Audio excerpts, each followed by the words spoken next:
All right, guys. Well, welcome to our second discussion in our itBros series. itBros being is the Bible really our standard. Last week we were talking about, or our last discussion we were talking about what happens when you die. And I've listened to that discussion a couple times. There's a couple things I wanted to qualify based on some of the things we discussed in that discussion, and then that'll lead into this discussion. And one of the statements that I made in that discussion, the Jews control Hollywood. And I'm going to use that statement as a lead into this discussion because it's sort of a buzz phrase, hair on the back of the neck phrase. Am I being anti-Semitic when I state that? And I think it's a great lead-in to what we're going to talk about today, which is what happens when you are baptized. Because that statement is identifying a particular group of people and their relationship to a particular entity called Hollywood. And what I love about that statement is really the term Jew and the term Hollywood are somewhat debatable in terms of what it means and what it's spelling out. But I want to be specific because I made the statement with what I mean. Hollywood, quite simply, is an industry that went through different histories. When people refer to classic Hollywood, they're referring to the 30s and 40s. That's when Hollywood was making its most money relative to the economy at the time and when you adjust for inflation. And Hollywood essentially consisted of 5 corporations. Technically, it consisted of 8. The 5 were called the majors. The 3 were called the minors, but I'm not going to get into the minors right now, although the minors were Universal, United Artists, and I don't even know what the third one was off the top of my head. But in terms of the 5 majors, you were talking about MGM, 20th Century Fox, Warner Brothers, Paramount, and RKO. These were all movie studios. And they were majors based on from script to screen, or from script to production to screen distribution. Could they do all of that in and of themselves? And they had the ability to do that. Well, each one of those companies were founded by different people that were each, quote unquote, Jewish. MGM was founded by Louis B. Mayer, 20th Century Fox, William Fox, Warner Brothers, Jack Warner, RKO. You've got a couple different owners in there. At one point, Howard Hughes had a stake in Warner Brothers, as well as the Kennedy's father, Joseph P. Kennedy. But the original founder was also a Jewish gentleman, and I'm not writing these down, but which one didn't I name? Did you say Paramount? Yeah, Paramount was it Adolf? Is it Adolf Zucker? So who haven't we named? We've got Jack Warner, Louis B. Mayer, Adolf Zucker, And Fox, and William Fox, and then the founder of RKO, which you can look up. And these were all Jewish gentlemen. So these studio bosses, as they were called, were all Jewish.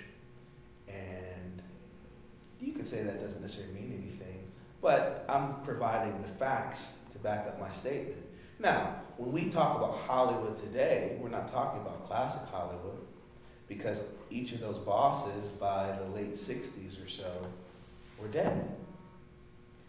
And that's really when you had the Spielbergs, the Lucases, the Coppolas, these guys invent the blockbuster because now movies are really, it was all about making as much money as you can. Originally, the movie business wasn't for making tons of money. The movie business was to make stars and to capitalize on the star power of specific individuals who had contracts, and they were making tons and tons of movies. And that's what brought people to the theater, was their ability to see their star, that they, the cult of the star. Now you still have that today, but now it's geared towards making money. But what happened in the 80s, and maybe to a certain extent in the 70s, is these corporations that these Hollywood studios used to be started getting bought out by Japanese companies, and a lot of people will joke and say soda companies and different things like that. But that's when you started creating these mega international media corporations. And of course, along the way in this history, Disney is just getting bigger and bigger and bigger. So now, today, you essentially have 6 corporations that control 90% of the entertainment business. And those 6 corporations are essentially the offshoot of what I just described. And you can, this is common knowledge, you can look it up. I mean, one of the corporations is Disney, GE, News Corp, et cetera, et cetera. So, the other thing that's interesting is, there's about 230 media executives that run these companies collectively. So, some of the information that you look up when you do the research on this is essentially 230 media executives control 90% of the media for 270 Americans. Now you can say, well, 230, that's a lot. It's really not a lot when you're talking about the level of control and decision that these guys have. There's essentially 230 jobs available if you want to have an impact on what you're engaging in the entertainment field. That's the perspective. Now, to what degree is getting those jobs informed by being Jewish? Well, there's a couple ways you can do that, because what's great about these high-level jobs is you can look and see who holds these jobs. But that's really not my argument there. My argument is understanding how Hollywood, we see what the entertainment business looks like now, but look at how did it come to be, and understanding that there's essentially 3 groups that informed Hollywood. 3 organizations, if you want to call them organizations. And one I've already brought to the table, and that is the Jewish people.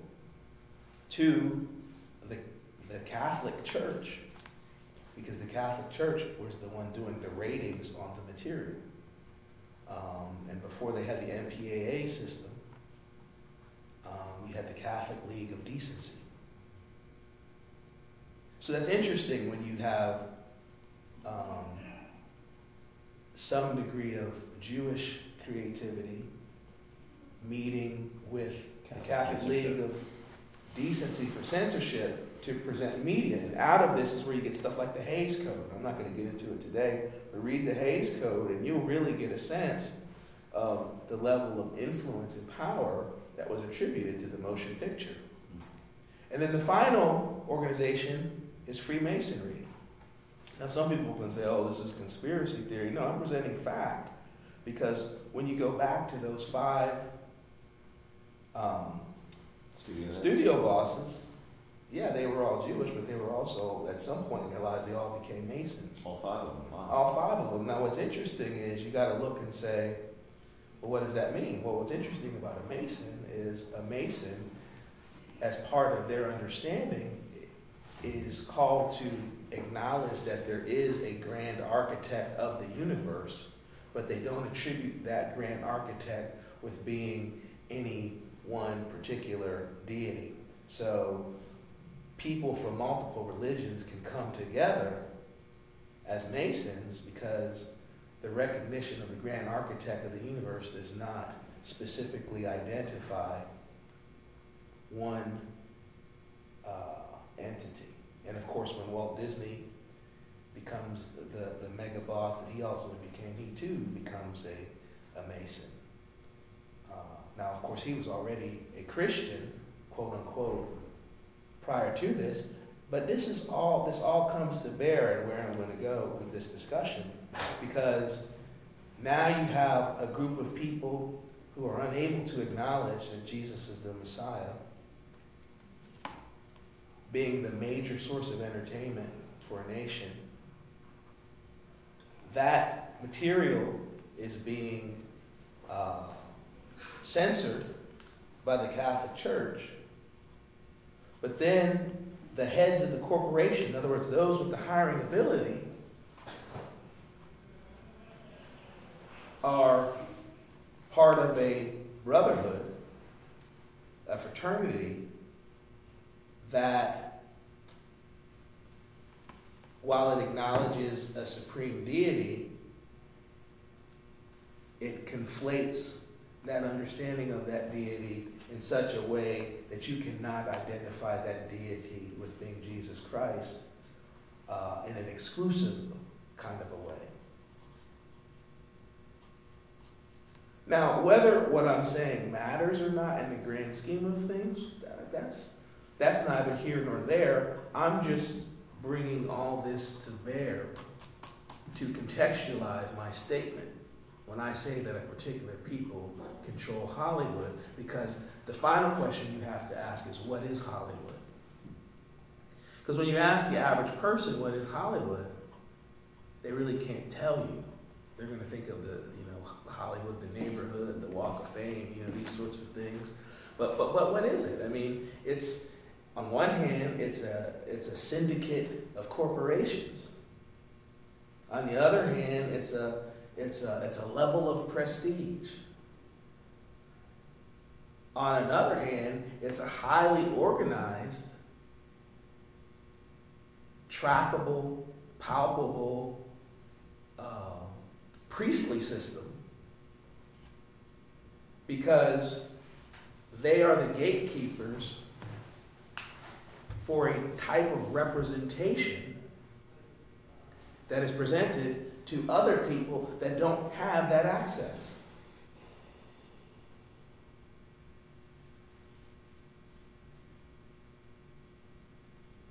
So when you ask the question, what happens when we get baptized, the first thing that you have to consider when asking that question is that that question is out of context if you're beginning with baptism. You don't address the significance of baptism by starting with baptism. You have to address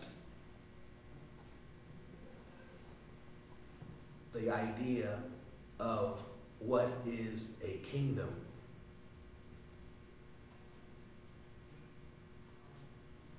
When you understand what a kingdom is, then you will understand what happens when you get baptized.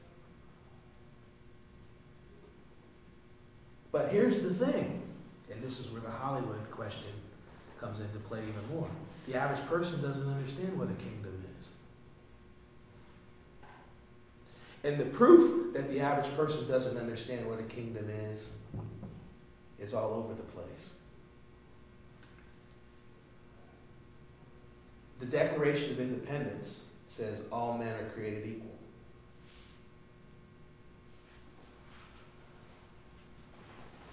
So if all men are created equal, then no man has the right to lead a kingdom. Because the claim of a king is of sovereignty. Well, where does he get the right? Where does he get the ability to be a sovereign. Well, most kings say they get it from God, or, and this is transmitted through their bloodline or things like that.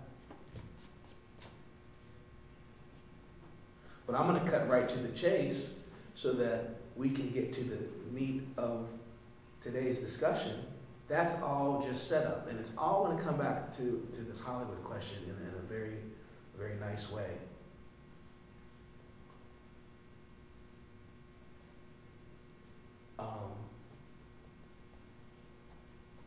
So I guess the best way to begin is turn in your Bible to Genesis chapter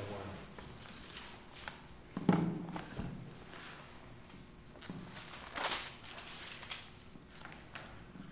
Someone can read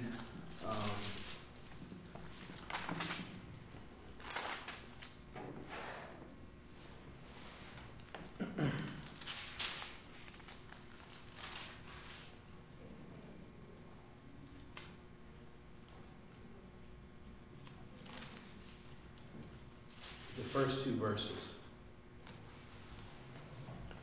I'll read. Okay. In the beginning, God created the heavens and the earth.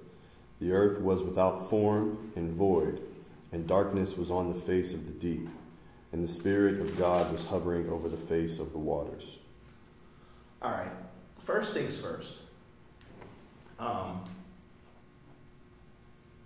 The word for God here, as you all know, is what?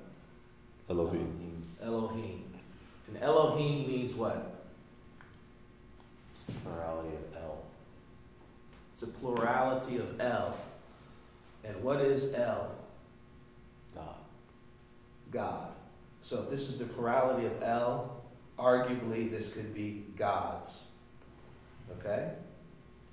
Now, what's important to keep in mind here is that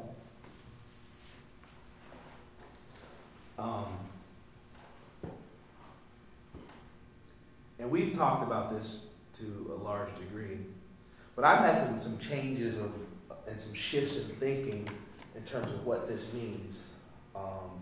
Because up to a certain point, I was working from the idea that these Elohim are the saints. The saints were chosen before the creation of the world to be holy and blameless. So obviously, this is before the creation of the world. This is evidence of what's going on. This is a plurality of beings, so this is the saints at work. But recent study has caused me to change and alter and amend my own understanding, and I'm introducing that now because we can discuss it, because it really informs the idea of baptism and its significance. So here you have Elohim, and these same Elohim do what in verses 26 and 27 of chapter 1? They Create make man and woman. man in their image. They create man in their image. But when you get into what's actually happening in the Hebrew, they're taking Adam, which is a collective group. How do we know that the Adam that the Elohim are working with is a collective group? Because it's a male and female. Exactly, because it's making them male and female. So this is more than one Adam. So this reference to Adam is a reference to a group of beings called Adam.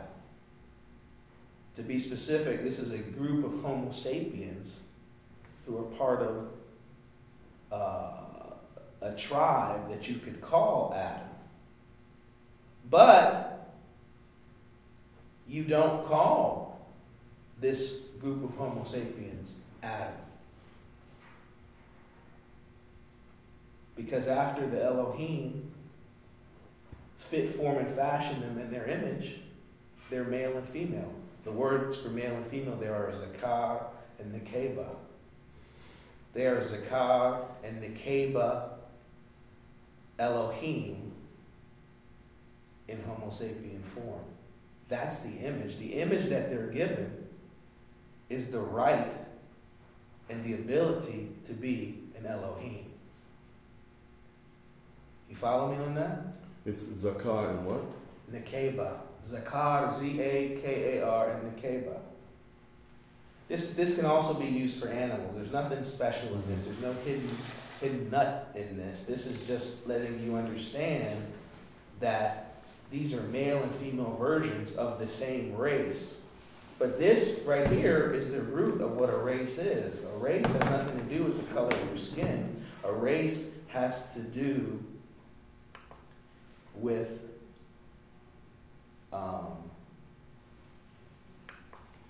what Elohim you derive from, if you really want to get specific. And if you really wanted to talk about different races, we would have to get into something other than skin color. You would really get into something that you're beginning to see here in this passage. And what you're beginning to see here in this passage is that the Homo sapien has the ability and is given, he's endowed with the ability to be Elohim by who? The Elohim. Exactly. These beings in Genesis 1 are Elohim. So the beings in Genesis 1, 26 and 27 are Elohim. When are we first introduced to Elohim in Genesis 1? Verse 1. Verse 1. What are the Elohim doing in Genesis chapter 1? Verse 1. Creating heavens and earth. Creating. What does it mean to create? To give. I mean, it depends on who you're talking to, but it means to give definition to on some level. Yeah, a lot of people think that what's happening here is God's creating out of nothing. First of all, this isn't God in terms of a singular sense. This is a group of Elohim, and they're not creating from nothing. How do we know they're not creating from nothing? Because right there with them at the beginning is the Spirit of God, and Spirit is Ruach, which is wind or breath. And wind or breath consists of what? Oxygen, elements. There's elements in the wind and in the breath. So if you're dealing with wind and breath, you're not dealing with something that's pre-periodic chart. How do you know we're doing wind and breath here? Because it says the Spirit of God was hovering over the face of the waters, and the word Spirit is Ruach. So, and we also know that it wasn't nothing because we know where the nothing was. The nothing was what they were hovering over. They weren't in the nothing, they were outside of the nothing. And what was outside of the nothing? The breath, the elements of the wind. So there was something that already existed as part of the universe as we know it that was outside of this void. Not to mention the fact that there were heavens. Okay? So, what we need to do is get a proper understanding of what an Elohim is. Okay? And for the sake of being direct, for the sake of being authoritative, and for the sake of cutting through the confusion, turn to 2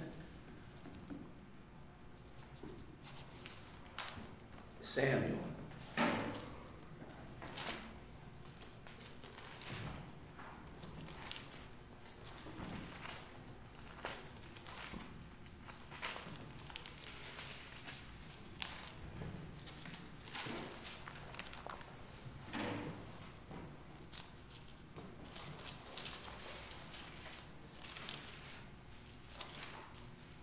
We're going now to the story of the Witch of Endor.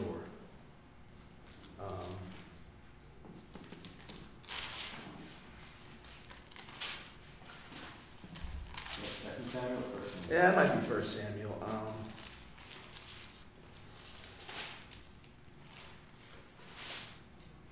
Yeah, because That's all you make it to. did you get it? Whoever gets there first, you can go ahead and read.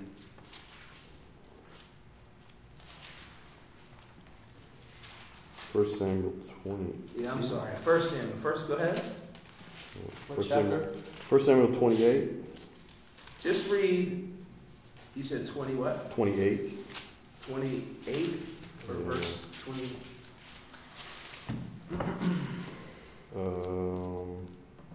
Looks like verse 7 to 20.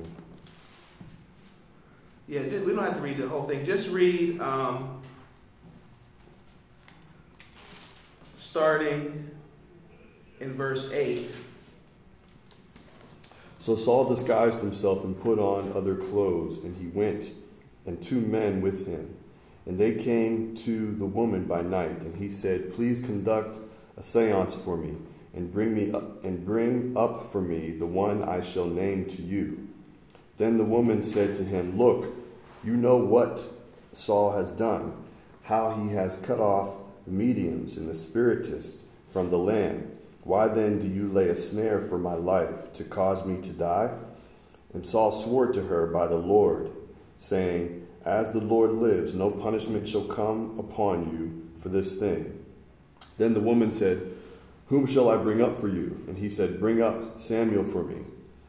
When the woman saw Samuel, she cried out with a loud voice. And the woman spoke to Saul, saying, "Why have you deceived me?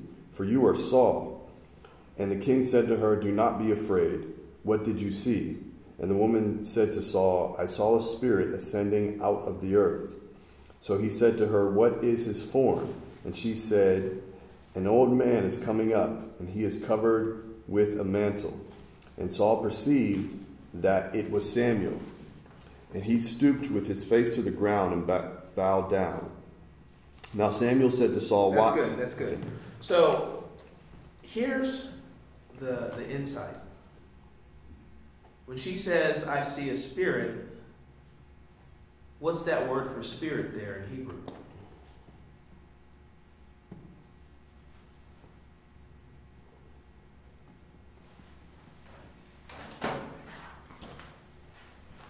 Is it Ruach Hello. again? What did you say? Is it Ruach again? Nope, it's not. It's Elohim. It's Elohim. She sees an Elohim Wow. come out of the ground. What verses were those? That's verse 13. 1 Samuel 28, verse 13. So that lets us know what an Elohim is. An Elohim is a spirit.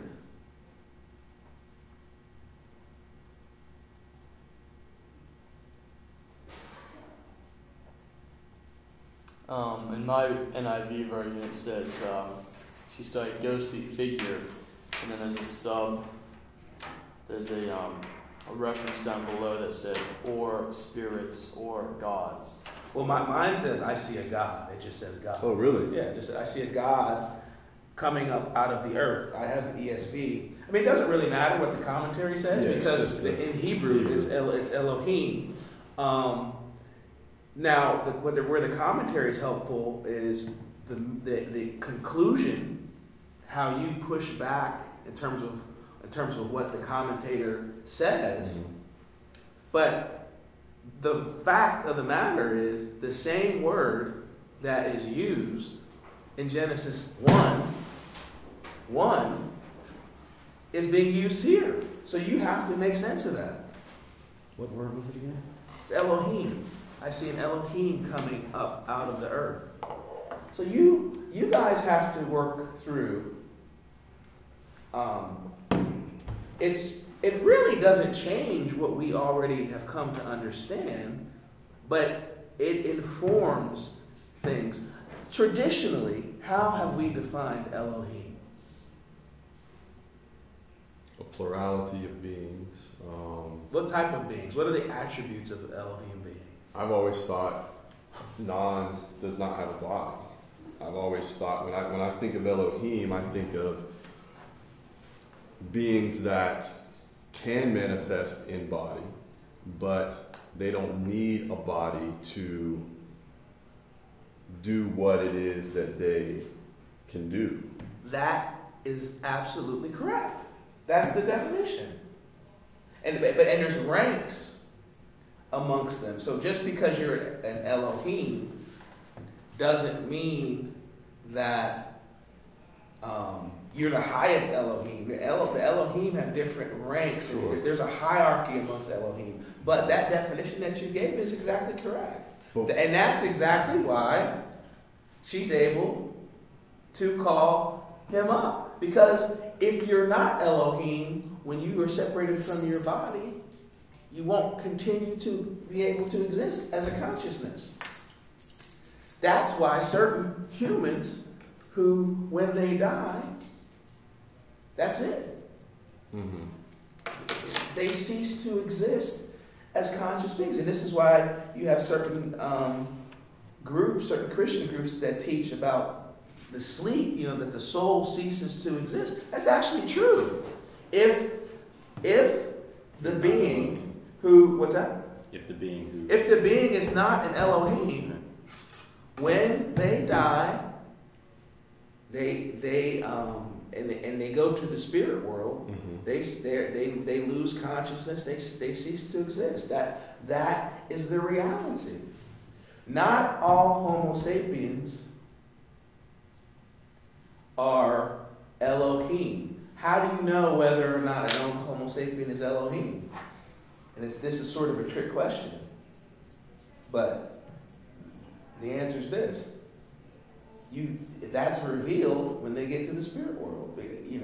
So she knows it's an Elohim because she can, it's almost like if she wouldn't be able to see it or she wouldn't be able to interpret it. Well, the reality here is she, being someone who's been schooled in the dark arts, mm-hmm. knows that most of the time deception is involved when you're enabling people to connect with the dead. It's fake. Right. Or at the very least, you're manipulating people. Mm-hmm. Now it is a school. It isn't something that, there is because there's still even Elohim behind teaching Homo sapiens how to do that. Right. But one of the things that you're taught is that you're not really bringing the being up. You just are manipulating based on your ability to tap into that world. So this is why she didn't know who Saul was, but when she actually did the invocations, which were real, but normally don't bring up the dead, because the average dead person loses consciousness because they're not Elohim. When she actually sees a being show up, she knows that she's messing with power. Right. She's like, because she's actually made contact with a being who is still conscious, because God is the God of the living, not the dead. So when you're dealing with God's people,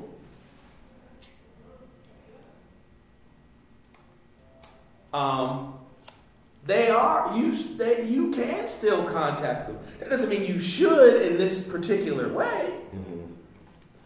But when she makes contact, and she basically understands, I contacted an Elohim being. Right. And then she's immediately able to understand and recognize in Samuel's presence, because she's made contact with his consciousness, who Saul is. Because part of what's facilitating Samuel being able to be there is both the presence of Saul and his consulting of the witches. You got to also remember, Saul is the king of Israel.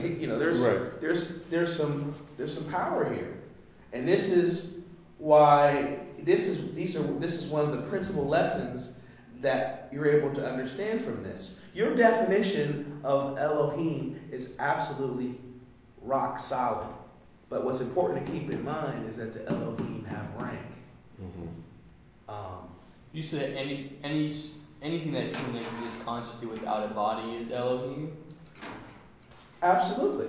Like, for instance, you exist consciously without a body even right now. Because if I wanted you to interact with California, you could do it. So what's interacting in California is not your body. Right? You could make things happen in California right now if you wanted to. Mm-hmm. You could do it. Your dog could not. But it would be an extension of my body. Like it would require a phone It's call. not an extension of your body. To do something. It's not an extension of your body because you could be dead and still affected. Martin Luther King, every January 20th or so, is impacting people. But he doesn't need his body to do that. So does that make Hitler an Elohim, since we can still talk about him? Or Absolutely. Elohim doesn't mean good. We never said good. We said a consciousness that extends itself. You got to remember, Satan is an Elohim. Right. When the sons of Elohim gather at the beginning of Job, Satan is among them. It's the ability to inflect your consciousness upon creation and have an impact independent of a body. Clearly, an animal can impact creation to a certain degree, but they can't do it independent of their body, because when a lion dies, what is unique about the particular lion that dies that still exists to be able to continue to influence things? Clearly, if a lion walks across a field, the grass in the field will fall under his feet. Okay? But he's doing that through his body, and he's doing that through instinct. But what is unique about that particular lion that will be retained when that body dies? Nothing. And this is why Genesis is teaching that every creature is a soul. You don't have a soul, you are a soul. But when your soul dies, if you are not Elohim of some sort, your soul dies. So when the animal dies, they cease to exist as a soul. Mm-hmm. When a Homo sapien dies, who is not Elohim, now you can say, well, all Homo sapiens are Elohim to a degree. Absolutely. But what informs, and this gets to it, what informs the Homo sapien nature? In other words, whose image and what Elohim are they? Mm-hmm. You know what I mean?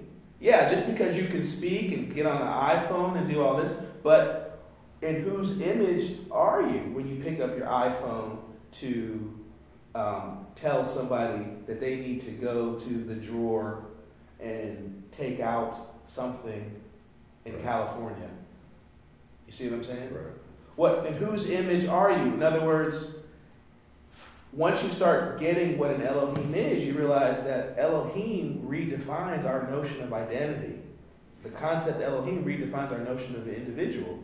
Because if an Elohim extends to you his image, who are you? Are you you or are you him? That's the question I'm asking. Because this gets into our notion of king and kingdom.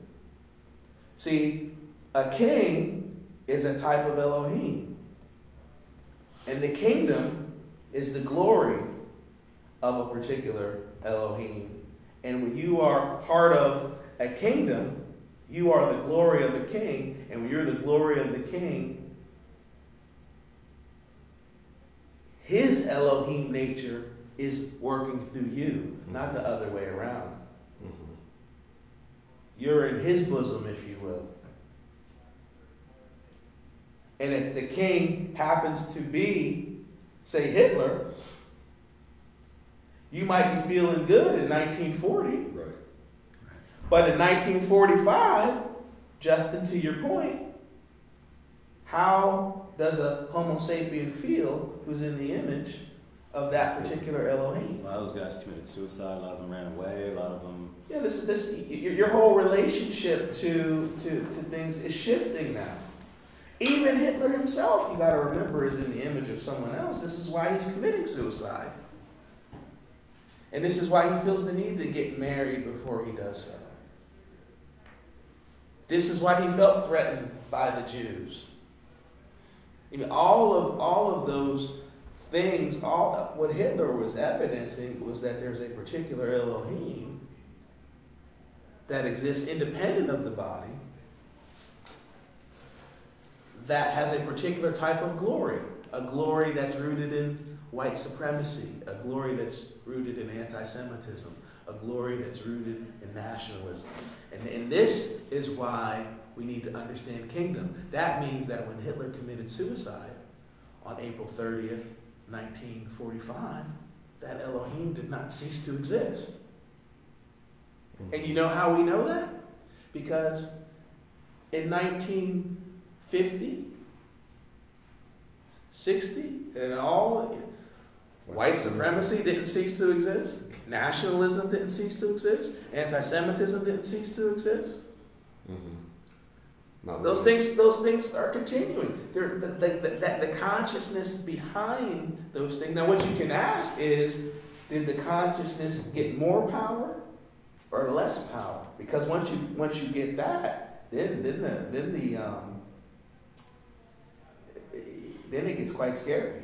Because I think when you really study it spiritually, you realize that the consciousness behind Hitler actually got a promotion after World War II, and it in fact became embodied by the United States. Oh, no.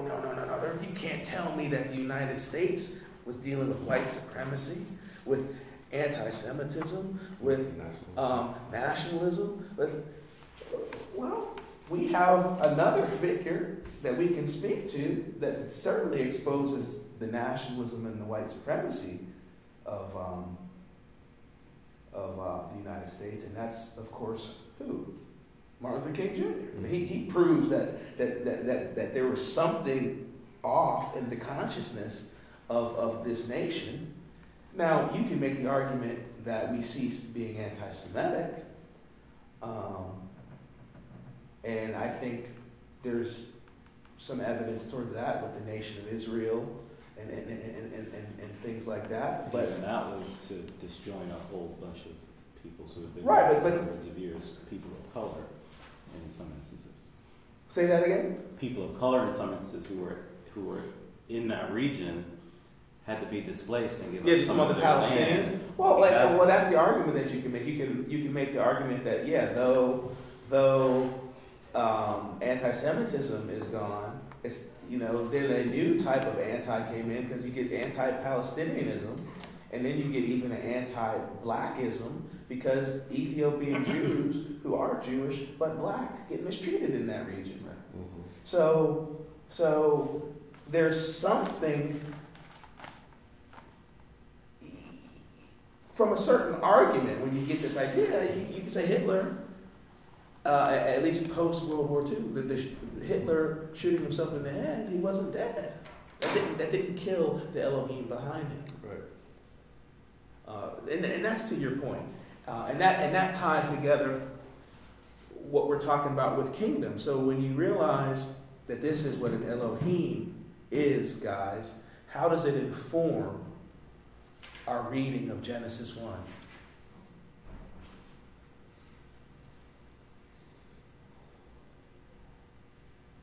Remember, Elohim are introduced with spirit, so that's in a physical world, so it's not from nothing.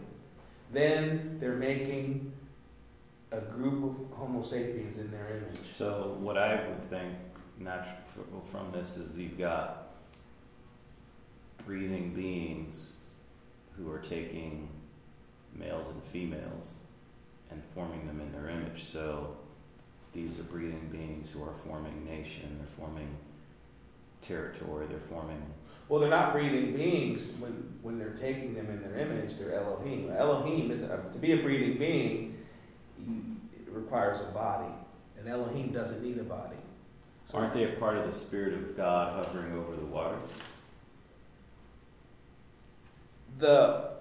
Well, let's deal with the definition that we have, and then we'll add to it as needed.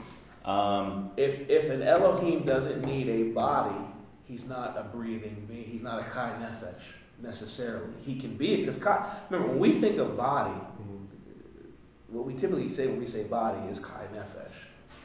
So Elohim is not. It's not Chai Nefesh making Homo sapiens in their image. Mm-hmm. It's Elohim making Chai Nefesh in their image. Mm-hmm. And these are the Chai Nefesh that they're making in their image. And they're the breathing beings. Right. Chai Nefesh. Because Elohim doesn't need a Elohim doesn't need a soul to exist. A soul is a breathing body. We have it wrong in terms of how we talk about, my soul. I mean, in some ways we're right, but the point is a soul is part of the physical world. And the Elohim are not chai nefesh, making man in their image. Because chai nefesh is a breathing being. You need lungs to breathe. Elohim doesn't need a body to exist because an Elohim can turn the wind into a chariot. Literally. It's not figurative language. It's literal. An Elohim, by its very nature, can ride upon the wind. The wind itself can become a vehicle. To be proper, the clouds are the chariots of the Elohim, and the winds are the messengers. So the winds are in the image. So when you think about what that means literally, a king has a chariot that he rides in. Mm-hmm. And then he has messengers who are his soldiers who are doing whatever. Okay? If you're in a fight, your soldiers are battling and doing different things. But of course, when you're Elohim, you're not primarily concerned with fighting physically. You can do that, but you don't need to do that because your loss of a body doesn't mean anything to you. So the cloud is your chariot, and the wind itself are the messenger. So the wind is in your image. The primary vehicle of an Elohim is not a physical body; it's the wind.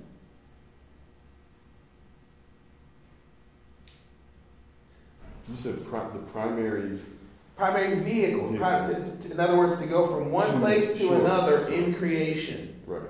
Elohim does not need a physical body. They do need wind if they're going to do it physically. Now, you could say, we don't need, even ourselves, we don't need to move around. We don't need our bodies. You can say, Greg, what are you talking about? Well, think about it. You also move through observation. If you go up on a mountain, if you go up to Mount Washington and you look at the city, don't think that when you're gazing at something, you're not interacting with it. Oh, that's ridiculous. Even if I was interacting with it, it doesn't really know that I'm looking at it. No, quantum physics has already proven that light knows when it's being observed. When light isn't being observed, it's a wave, and when it's being observed, it's a particle. So the act of observation itself has an impact. But even apart from that point, when you are looking at something, it has an impact on your mind. Mm-hmm. So there's an interaction going on. So when you go to Mount Washington and you're looking at the whole city, you're able to interact with the city, and you're able to go from here to there like that, just by changing your gaze. You're able to shift your interaction. And experience whatever's going on. Right. Oh, it doesn't, observation is not an experience. Well, tell that to people who were there on September 11th. Matter of fact, you didn't even have to have been there. Just watch it. Because of observation. Tell that to someone watching a movie. And what is a movie?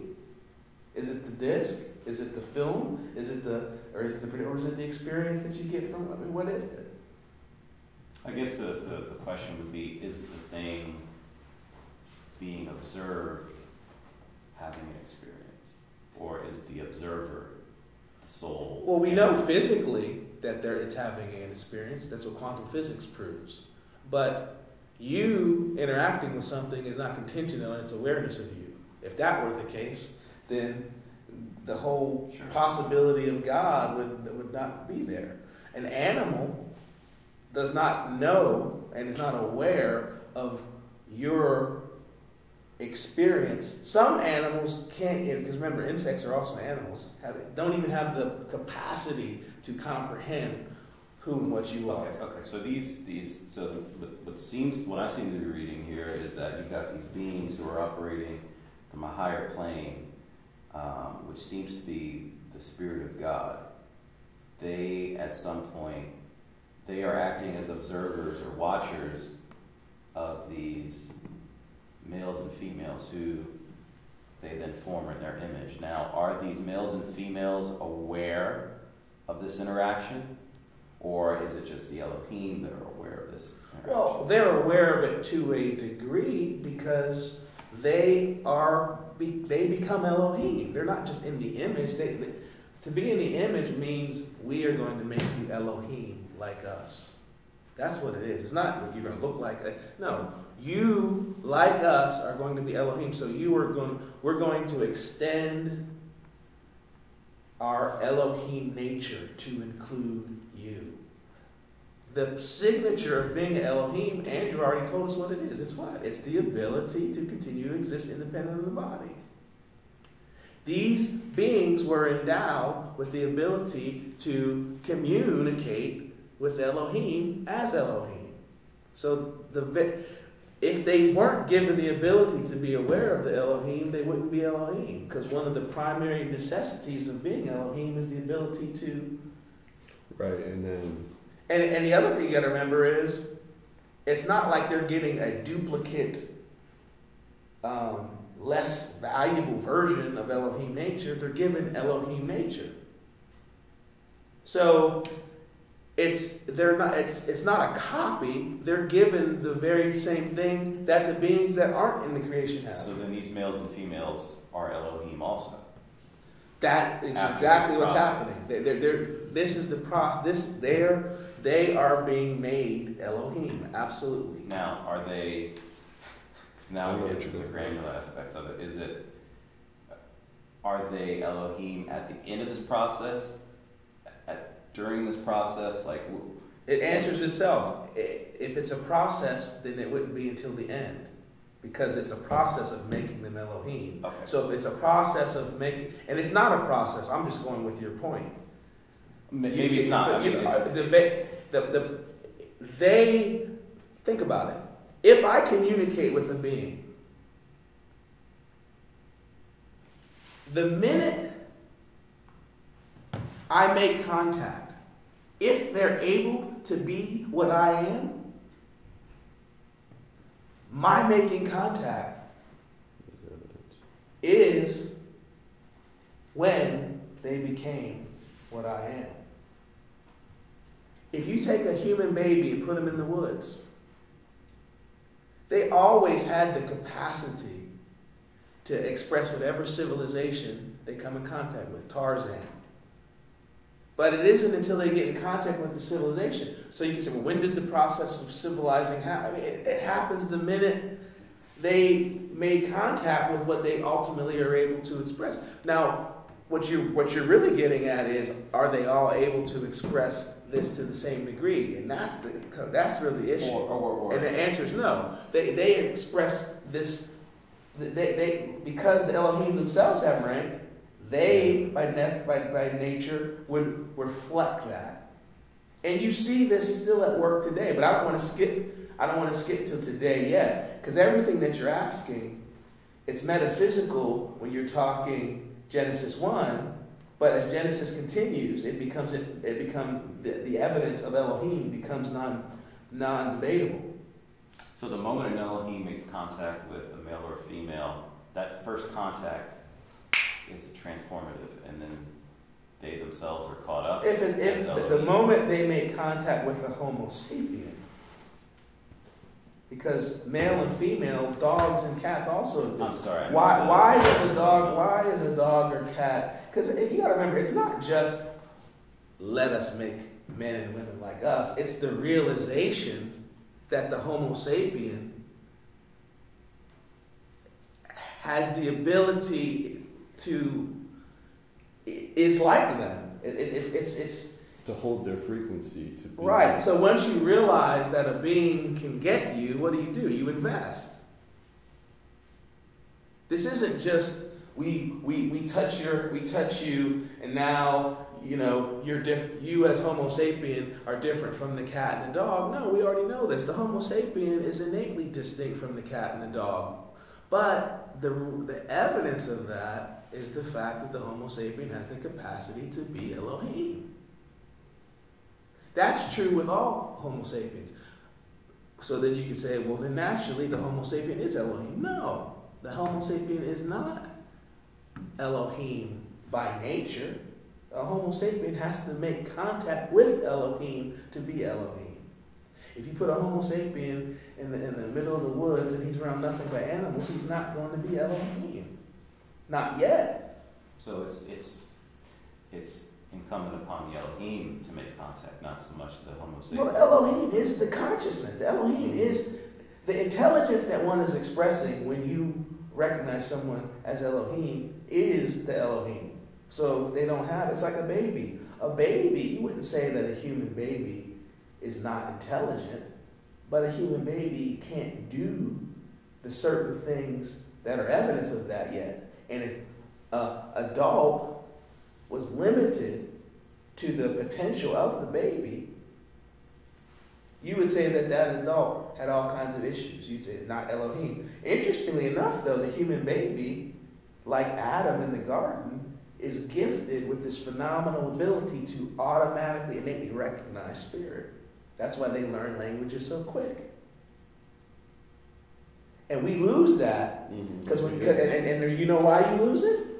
Because you've become an Elohim. Whatever Elohim that comes to influence you limits your ability to recognize spirit, because the act of observing is different from the act of interacting.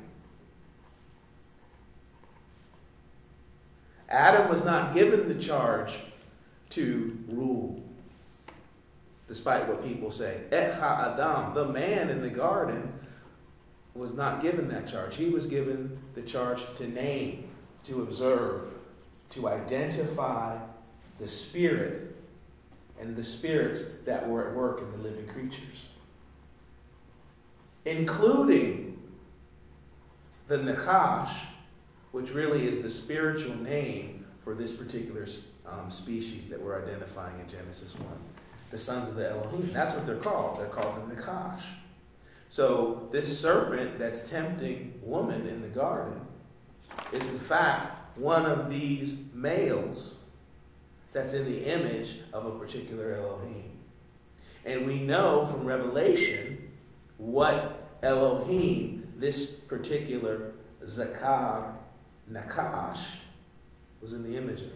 What Elohim was this being. Which Elohim is this Zakar, Nakash, male serpent in the image of in the garden? From Revelation. The dragon, the serpent, the vulture. Right, from dragon. But see, we know. That's proof right there, because where's the dragon? He's in heaven. The dragon's in heaven. The dragon's not in the garden. So this Zakar, Nakash, is in the image of the dragon in heaven. That's the human. He didn't fall yet. See, this is where it makes. See, everyone wants you to. Oh, the war in heaven took place pre. No, it didn't. If the war in heaven had already taken place and Satan had already fell, then Satan himself would be doing the tempting here. But Satan is able to work through an avatar because he's got this vantage point of one of these heavens that we read about in Genesis 1. And in Genesis 1, that heaven, because you got to remember the dragon is a creature, so that's just an apocalyptic name for a kingdom. That's really speaking to his kingdom. It's really speaking to his consciousness. Because the heaven of an Elohim is not a physical place, it's a consciousness. It's a consciousness. You don't influence people from a physical place. You've got to have a consciousness that calls the physical place into being. And then you define what the physical place means. The idea of Pittsburgh had to exist before Pittsburgh existed. The idea of the iPhone had to exist before the iPhone existed. Even when you look at Steve Jobs, this guy who's known for having all this impact on computers and technology and all this guy couldn't even write code. This guy was going to ashrams and doing screen therapy. This dude was vibing with the higher levels. That's what gave him the ability to bring all this stuff into being. And that's exactly why you have an apple with a bite cut out of it. Because it's an homage to, now he has one explanation, Newton and all that, but if it were Newton, it wouldn't have a bite out of it. Now Newton's part of it, the fact that Apple comes before Atari and all that, that's all part of it, but listen, it's got a bite out of it. So that's a reference to technology as knowledge. That's a reference to the ability to interface with a physical object. And even though you're interfacing with a physical object, you are actually making contact with a heavenly sphere. Every time you interact with something that's from Apple, you're bearing witness that Steve Jobs was a type of Elohim and is a type of Elohim. He's continuing to exist.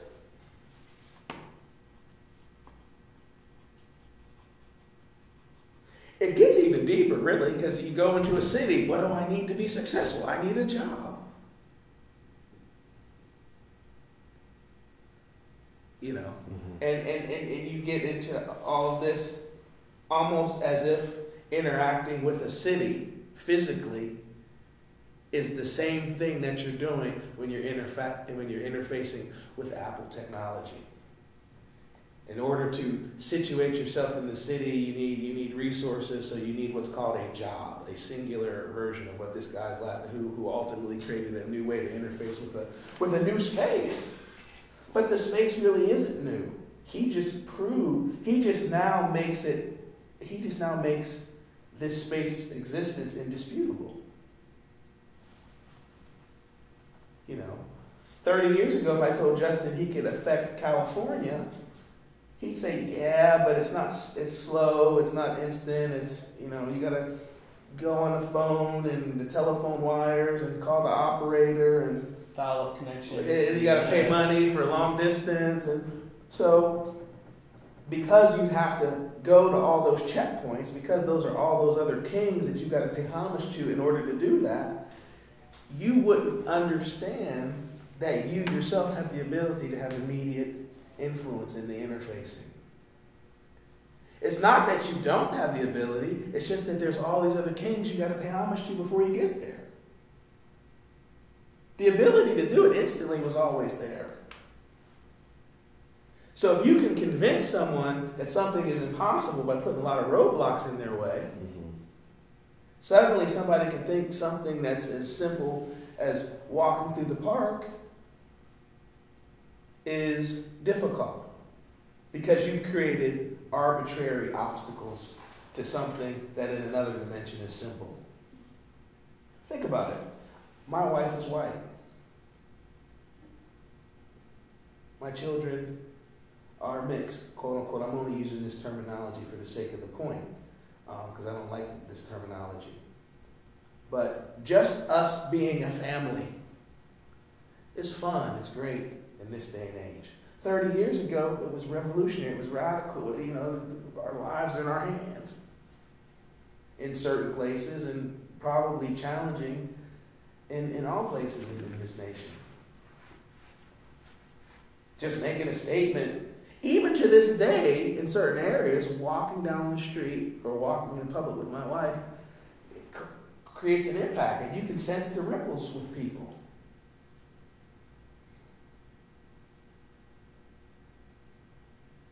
So, but think about the obstacles that existed in 1968 that have now been removed. So are the obstacles real or are they false? And then we're going to get back to this Elohim question and think about what I'm asking in light of what we're talking about with Elohim. Are they real or are they false? Wait, say that again. In other words, when obstacles can be created to make something that is actually simple seem difficult. Obviously, obstacles are going to make something hard. And when the obstacles aren't there, something's easy. But when the obstacles that are placed before someone is really just the presence of certain authorities, is that opposition real or is it false? I'm hoping you're understanding the question. Well, it's real if you can perceive the authority. Yeah. Or even if you can't, I mean, if you're trying to do something and there's resistance, I mean, there's pushback. So then, based on that, the act. So then, this universe isn't predicated on anything being hard or easy. It's understanding the nature of the authority behind the obstacle, not the obstacle itself. Right. Because if you can tap into an authority that has the authority to remove the authorities that have the obstacle, then suddenly you can do something that's, like walking on water can seem easy when you can understand, well, why does water operate the way that it's operating? Nobody can walk on water. Nobody can resurrect from the dead. I mean, these are absolute statements based on the absolute unchangeable law of physics. But who said the laws of physics are absolute and unchangeable? If this universe had a beginning and has an end, then you can't say that its laws that sustain it are absolute. Mm-hmm. That doesn't make sense. Mm-hmm. I mean, if this universe hasn't always existed, then how can the laws that hold it together be absolute and never ending? Or would it be absolute within the confines of the universe's existence? It doesn't matter, because if the universe has an end, how do you know that things from beyond the universe don't have the ability to interact with it at given points? Because the minute you're saying that it ends, then you can't say it's absolute. Because once it ends, the laws of the universe won't continue to exist. Matters can neither be created or destroyed, merely transform. With the end of the universe, that's not true. Well, if that's not true, then that statement is never true. Right. Because that statement is an absolute statement. I mean, if that were the case, then same thing with white supremacy. Dr. King wouldn't have been able, I mean, for how many years did people think that was the way it was supposed to be? But what if that was just an Elohim's influence?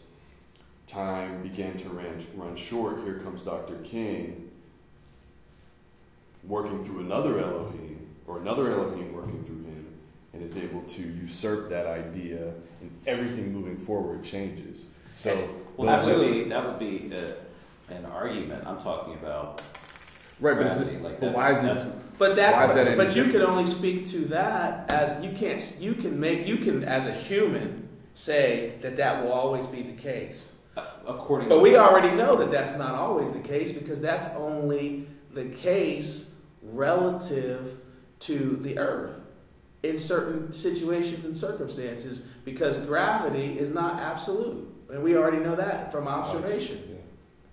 But even what we're learning about gravity, a lot of what we've learned about gravity was just in the past century. Because the way Newton understood gravity is different the way Einstein understood gravity. So even the principles, and most of the principles of physics are based on Newton, got changed. I mean, what Newton said seemed obvious because it was based on what he could observe. But then Einstein comes along and without creating interface, without creating physical interface, just working from his mind and through what he called thought experiments, is able to not only tell you the behavior of gravity counter to Newton, but then things happened in the universe to help prove his point. But he came up with the point before he observed it in the universe. Right. Because he would come up with certain principles, and then there was an eclipse. And they were able to observe the eclipse and realize that Einstein was right. And Einstein was making his assertions not even based on observing the eclipse, but just based on thinking. And at the end of then what's the chances of the eclipse showing up so close to him making the observation? Almost like, the Elohim behind Einstein was operating through both of those things. Go ahead. And wouldn't it stand to reason that even though that is an argument, the idea of gravity is still predicated by the consciousness of an Elohim, right? So if you have human conduits for years perceiving it as the way of the world and the way that this universe operates, what if another Elohim's thought or consciousness begin to have influence? And I guess the point that I'm making is, it seems, based on what the scripture is saying, that the Elohim have the ability to impact the physical world. So if not all of the Elohim are playing all their cards, right? I'm not even talking about man, I'm talking about the Elohim. If all the Elohim aren't even playing their cards yet, how can man, who's not even acknowledging the Elohim, start telling you what all the absolute laws of physics are? Because the whole argument of what Unless it was revealed to them by an Elohim or somebody. Yeah, but it would have to be revealed to them by the Most High for it to be absolute and unchangeable. If it's predicated on any other Elohim that does not sit in that rank, and we already know, let's just take your premise. We will work from the idea that the presence of an Elohim on earth is a kingdom. So, what kingdom claims to be from the Most High?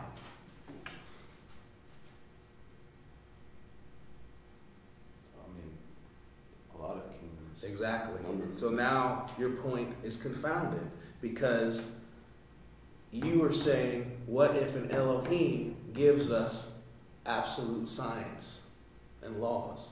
So now we have a means of determining which kingdom is the most powerful, because obviously the kingdom who has given us the most insight into the way creation works would be evidence of them having the most authority over creation.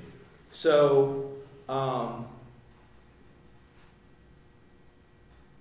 physics, what you just did with the paperclip, dropping it and seeing it fall, that comes from England. Sir Isaac Newton. England is a kingdom. Very easily it's a kingdom. To this day, they still have a throne. The language and the authority of that throne is English. And English is a very authoritative throne, as evidenced by the British Empire, the sun never setting on it, as evidenced by the United States. When you are an immigrant in the United States and you come to become a citizen, you have to renounce all other foreign princes, potentates, sovereigns, and states. But if you're renouncing a foreign prince in English, you are also bearing witness that there exists a domestic prince. So if you're acknowledging that there's a domestic prince, when you take that oath, and you have to further then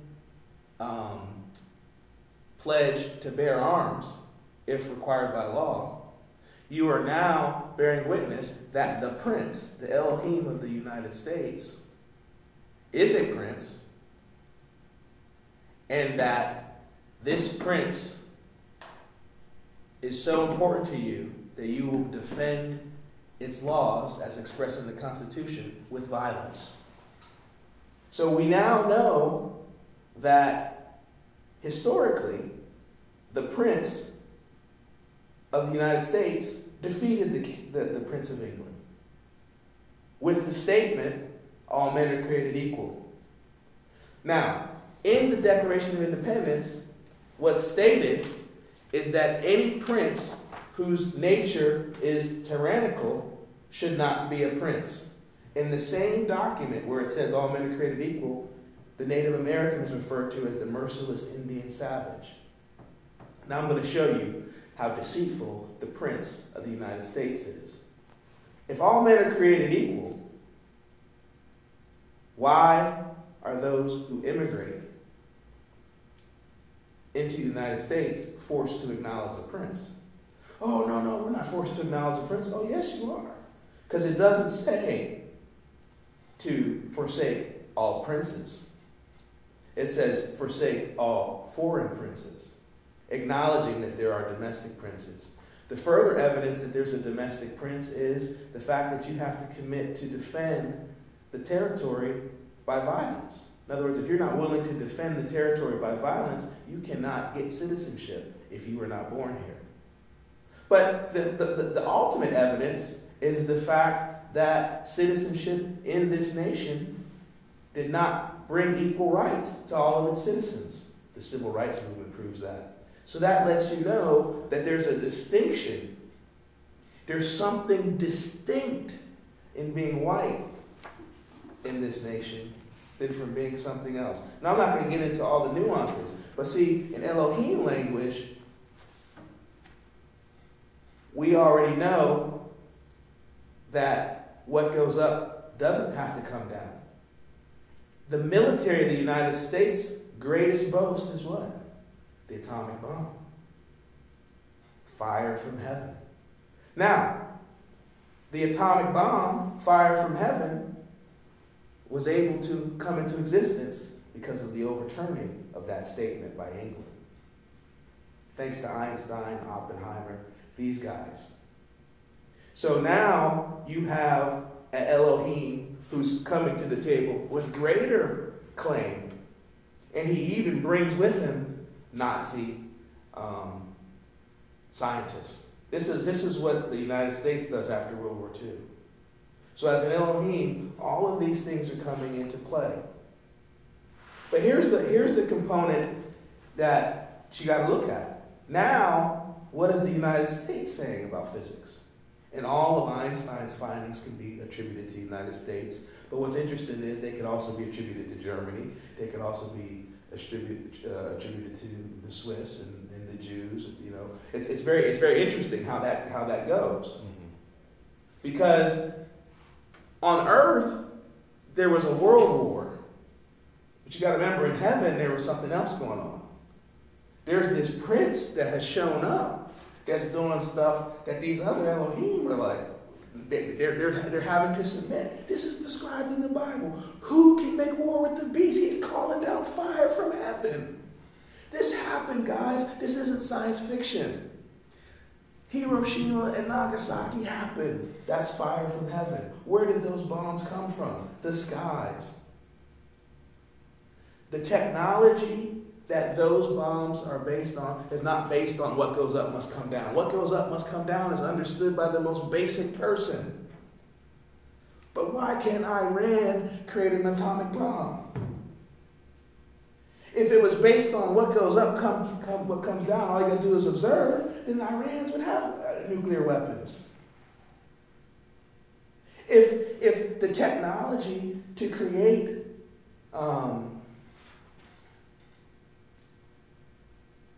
these weapons was based on obvious observation of physics, then it wouldn't even be something they could hide. It's not based on money, it's not based on wealth. You know, going to the moon, independent of what you believe about the moon, there's a reason why there's only one flag on it in the imagination of men. Independent of what you believe. So what is it about this prince behind this government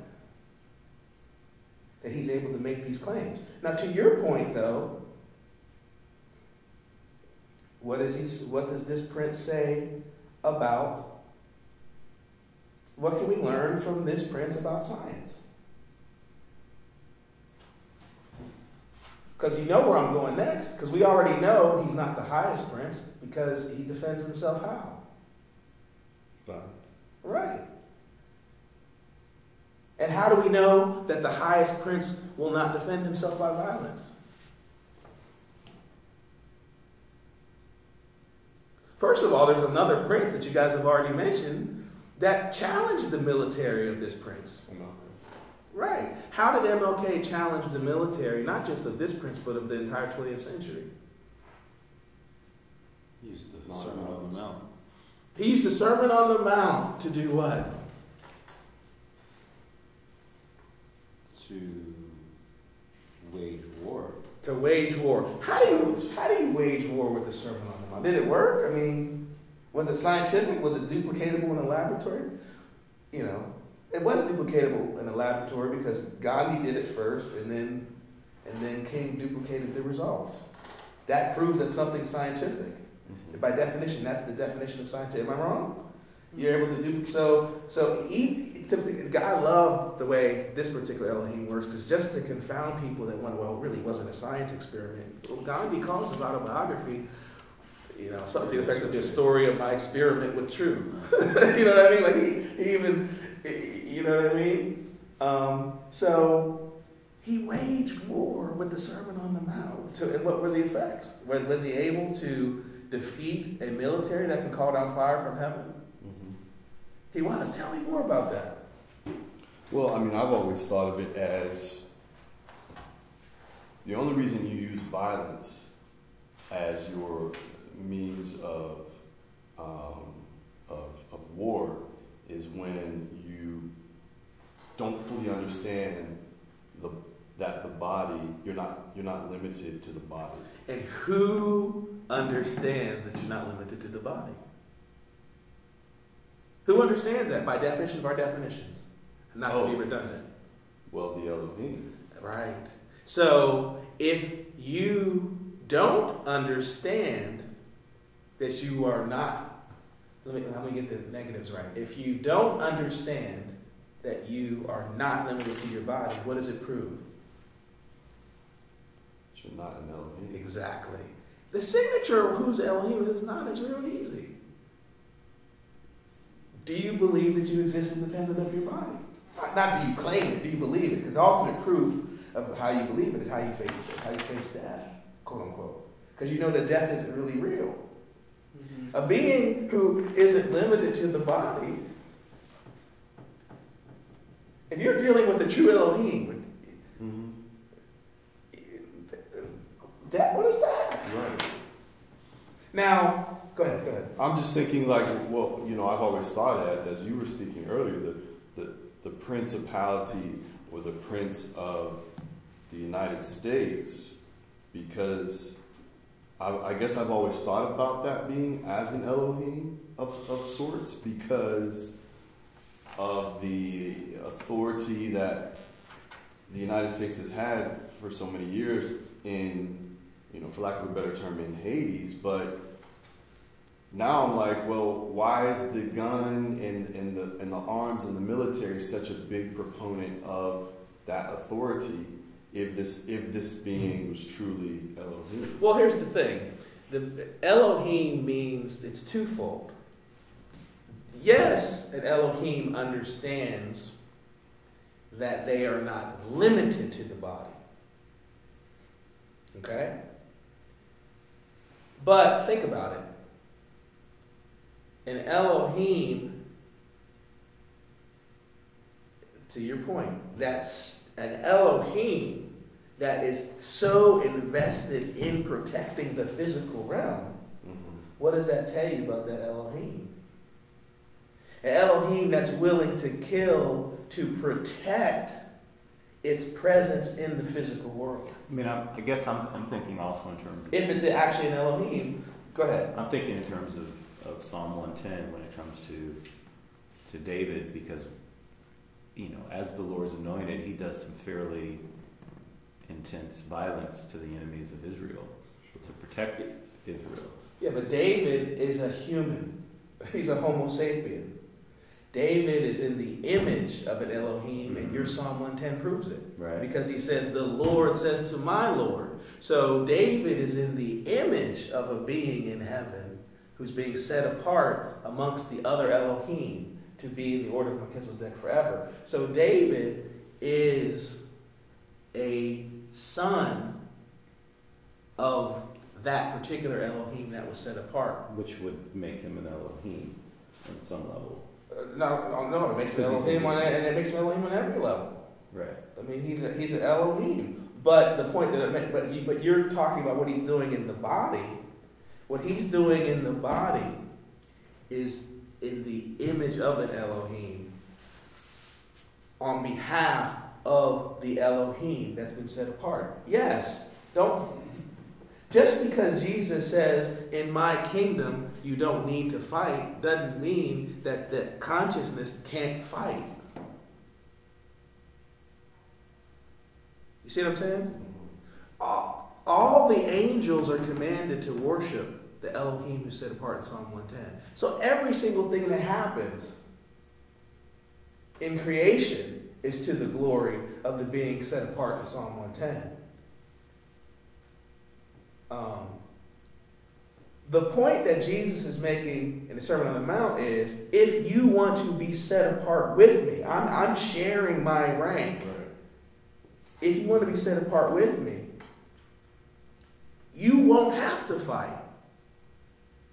And even in the military sense, the king doesn't engage in his own battle. Now he might, but with protection.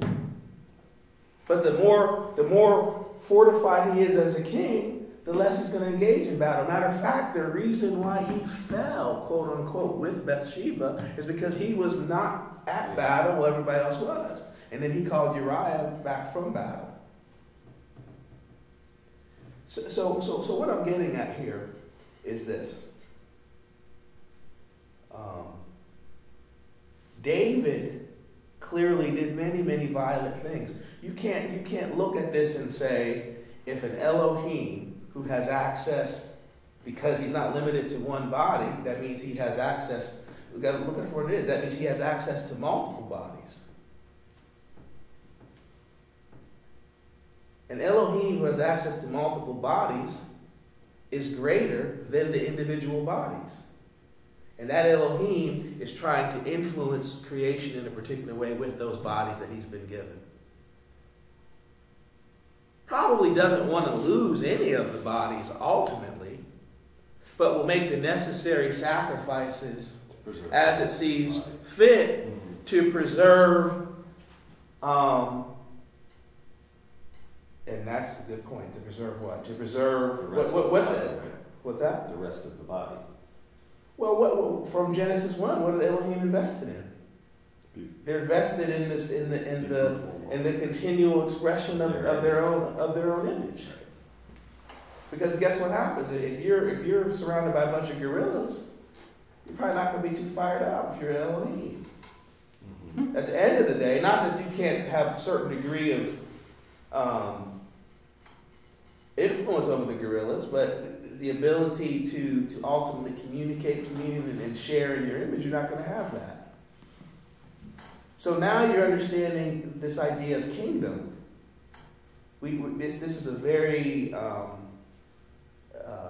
I think, intriguing way of talking about kingdom. So are we saying kingdom is the preservation of one's image? No, the kingdom is the kingdom. Elohim is the king, who can be in body or out of body.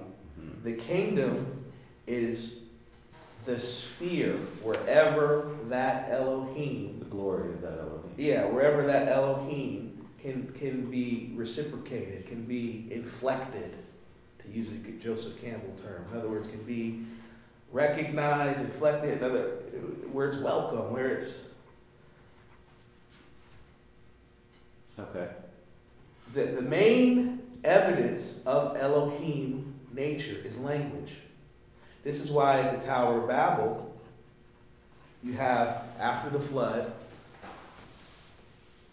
Yahweh saying, go out and spread out upon the earth. And why was he doing that?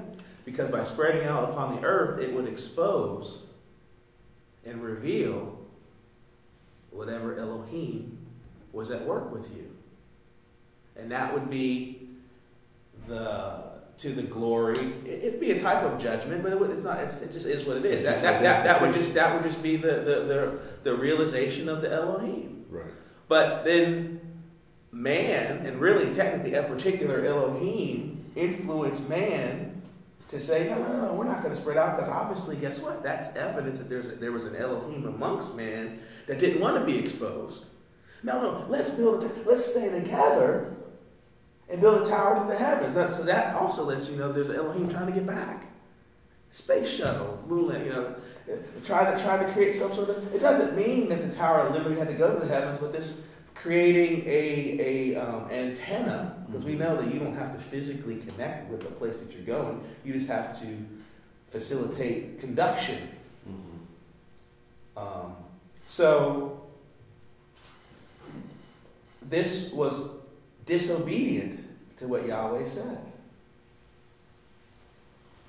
And it welled up in the hearts of men because a particular man was being influenced by, this is sort of a mutual, because it's actually rebellion happening on both sides, angelically and terrestrially.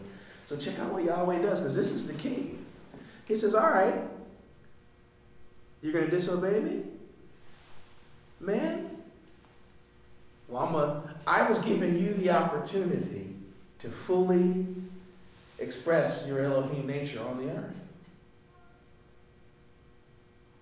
But now you don't want to do that? I'm going to have my angels, the same Elohim that were working Genesis 1, rule over you. So they're going to have an authority over you that you cannot break. So this is why this is grace on the other side. Say that again. This was the potential grace that man could have stepped into on the other side of the Absolutely. But man was disobedient once again. So the Lord basically says, I'm going to put an unbreakable authority over you, unbreakable by man. So it's a direct, now the Elohim have direct shackle authority. And this is how you know that the Elohim exists independent of the physical world, because these languages came out of nowhere, but they really didn't come out of nowhere, because this was the sudden presence via mind of beings that already fully existed in the conscious realm. Mm-hmm. Think about it. You can go, if I suddenly beamed and teleported you to China, oh, that's a bad example, but to another part of the world, and you were inside a room or whatever, you wouldn't necessarily know you were in a place different. But then when you start communicating with people, it would be like, sure, it would be like in a totally different world. Well, what is that? What you're engaging when you engage a foreign language is a distinct Elohim. The Elohim who are the most powerful manifest as languages. Now remember, I said that there's levels. Mm-hmm. The highest level ones are the ones that manifest among us as language. Now what's deep about that is, now man was controlled by language. So you can only get along with the people who spoke the same language, which didn't have anything to do with color. It could have been people different color, whatever. And then that's how men were grouped. And that's where nations came about. So now the nations and language are how you recognize the Elohim today. And then Yahweh said, they want to do their own thing. It's fine. I'm going to leave them to the angels, and I'm going to start with my own people. And that's when he went and found Abraham. He said, Abraham, you are going to be the manifestation of me on planet Earth. And this, of course, would be called Israel. And we know from Deuteronomy that Israel is Yahweh's firstborn son. It's a son, it's a child. And Abraham was called to develop, called to be that people. Because a people is a dominion of an Elohim. So now you have Yahweh working with Abraham. Once again, he's working in a way where all the other angels don't even, they're building nations, they don't even know what Yahweh's up to. You know, it's almost like the Garden of Eden all over again, because he's working with this guy in Ur of Chaldees. He's an old man. You know, he's already past childbirth. He's working all the principles. If you were picking a team, if the Elohim were picking, who do you want to work with to start your, Abraham is like your last pick. You know? Mm-hmm. He's your last pick because his wife is barren, she's old, you don't start with that guy. Mm-hmm. But that's how the Lord works. Now, understanding Yahweh as an Elohim, what do we learn about him? Via what plays out through Abraham, and via what he promises to Abraham in Genesis 12. And what he can promise to Abraham. Right. Exactly. Because remember, Abraham is the first Hebrew. Hebrew can mean descendant of Eber, but it also means one who is crossed over. So Yahweh helps Abraham cross over. He helps Abraham cross over from the dominion of the nations.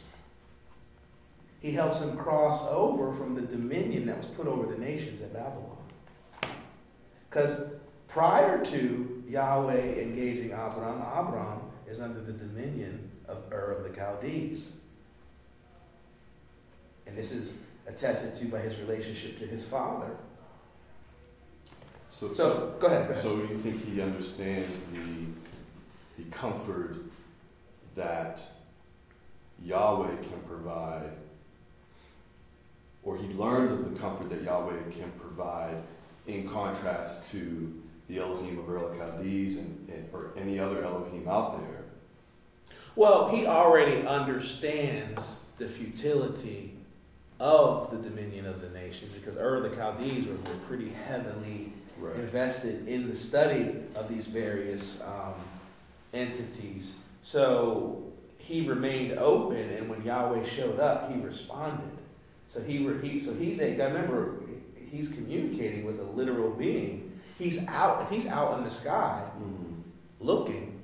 That's not just, something happens in his heart and he's looking to see. No, he's communicating with a consciousness that is at work in creation, communicating to him through what he's looking at. The Yahweh is actually literally through his spirit communicating with him, just like you see Abraham looking at the night sky wide open. And that's, you talk about humbling, but he's communicating. Right. That's the same as when Jesus is in Gethsemane looking up at the night sky. It's an actual communication. You don't work from, I think God told me this, or anything. The Lord is a spirit. He is an Elohim. So as an Elohim, he's what? Ultimately, he's the Elohim, but he's only the Elohim if you're of Israel. You can't say that Yahweh is your Elohim if you're under the dominion of a nation. You can't say it. It's impossible. You can make the claim that your Elohim is most high when you're under the dominion of the nations, and then you're now worshiping that ministering spirit or that angel, but that's when you get into mythology, and then that's incorrect. So when you make the claim that your God is most high, and you're under the dominion of a language and a nation, you now have attributed most high status to one of Yahweh's angels. And this is why he laughs in Psalm 2. How are you going to roll with me and you're worshiping my mailman? But that's essentially, he has an entourage of all these beings that operate. You gotta, let's go ahead and break ourselves free and be on the same level as Yahweh. And wow, what is this blade of grass? This is my God, and I'm gonna step to, you can't even deal with the guy cutting the grass. And that's really what it's like. And your subjection is already proven by your national allegiance and how you relate to the human princes and kings in that nation. I was talking to my son last night. We were having a Bible study, and I had to just really get honest with him. I'm like, listen, every day you pledge allegiance to a flag. I'm like, well, while you are a child, you're sanctified, because Jesus says that the children, their angels always see the face of his Father in heaven. But once you become a son of the law, you're now under the authority of the angels. And we know which angel because you're pledging allegiance to his flag every day. And this has power over you. So that became real for him, because he can relate to pledging allegiance to a flag every day. He can't deny being subject to a nation. And then when I say you deal with that Elohim sins, and now being accountable because now the Elohim is transferring its intelligence and its frequencies to you. You know, now there is a sanctification that comes from having believing parents. We know this because Paul talks about it. But when you leave our household and you set up your own household, you now become fully accountable as a representative of this nation. You have a birth certificate, you have a social security number, and if you were to die, you would go to hell.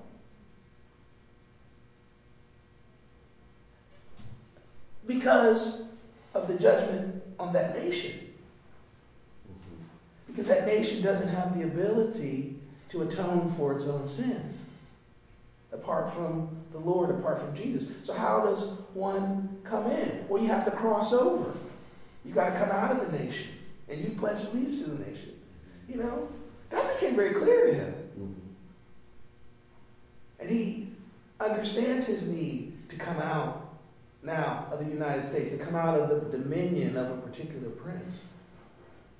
And the distinction between that status and being someone who's repented and been baptized, and then you're now not someone who's getting sanctified because of your relationship with someone who's repented and been baptized, but you now have the ability to sanctify others,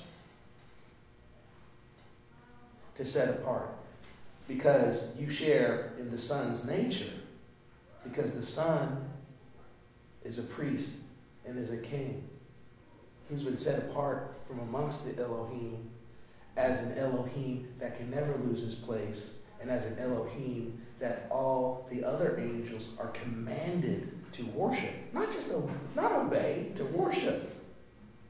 See, what's the difference between obeying and worshiping? See, your servants obey you. But when you worship, that means that the being gives you glory whether they're your servant or not. See, Martin Luther King is worshipped by America. Whether you agree with Martin Luther King or not, you have no choice but to acknowledge the glory that he has. And you see how the citizens of this nation now have to grapple with the glory that he's been given. They may not even agree with what he was or who he is. Okay, well, go to work on his holiday if you work for the government. You know, say something negative. You know, see how people taper the N-word. That all has to do with a glory that's been attributed. So that's worship. Worship is what happens when the authority of something else is revealed in contrast to you. It doesn't have to be willing or whatever. Evil glorifies good. Because when you put good and evil next to each other, good is revealed as being that much more good. So evil doesn't have to change. Why does evil exist? To glorify good. When you are dealing with true evil,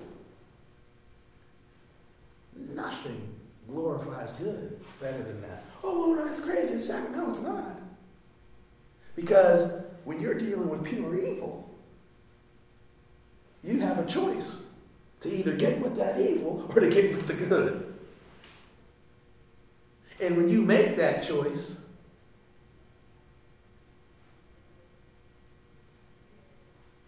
you understand what you're doing.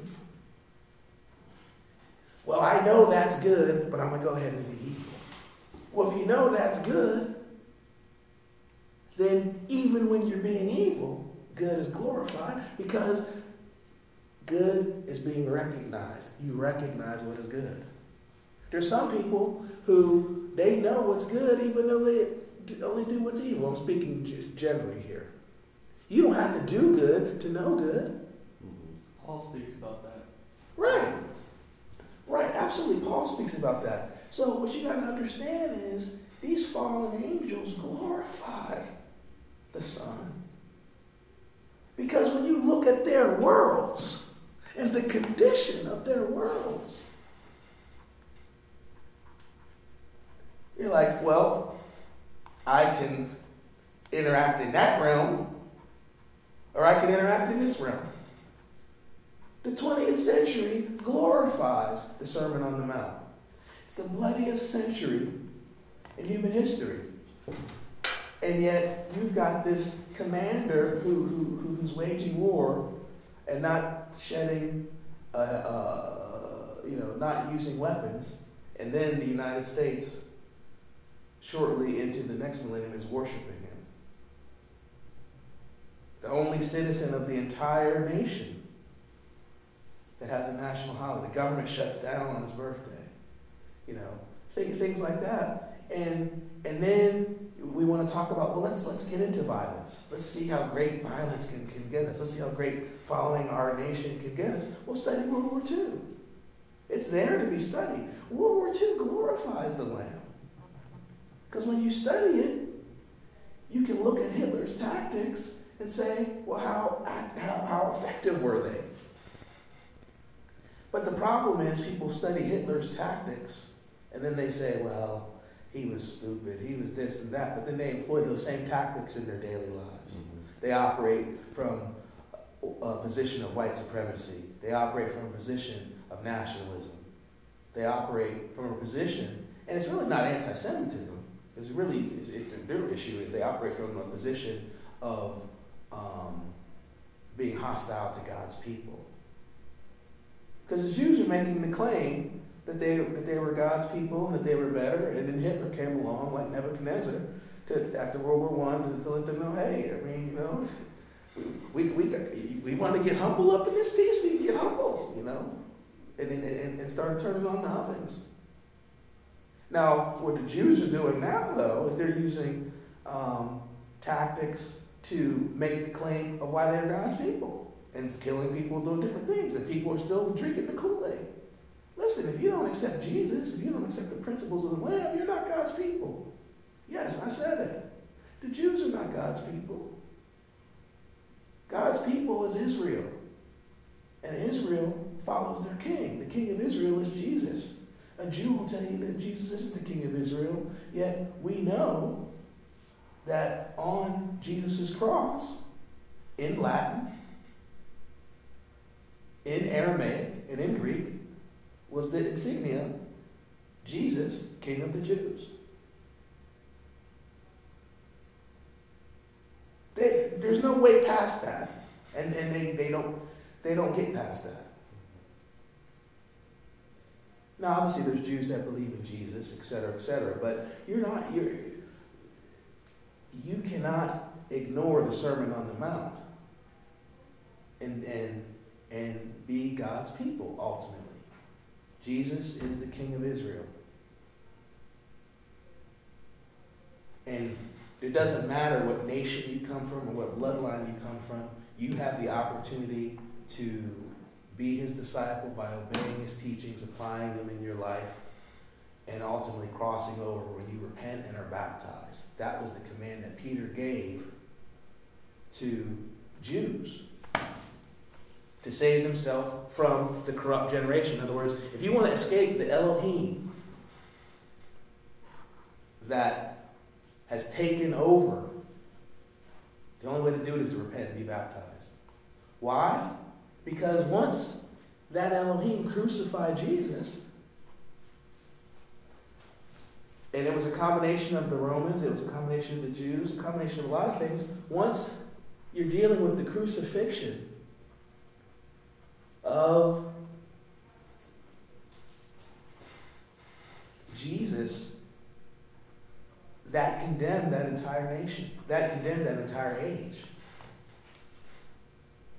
Why do you think I say that?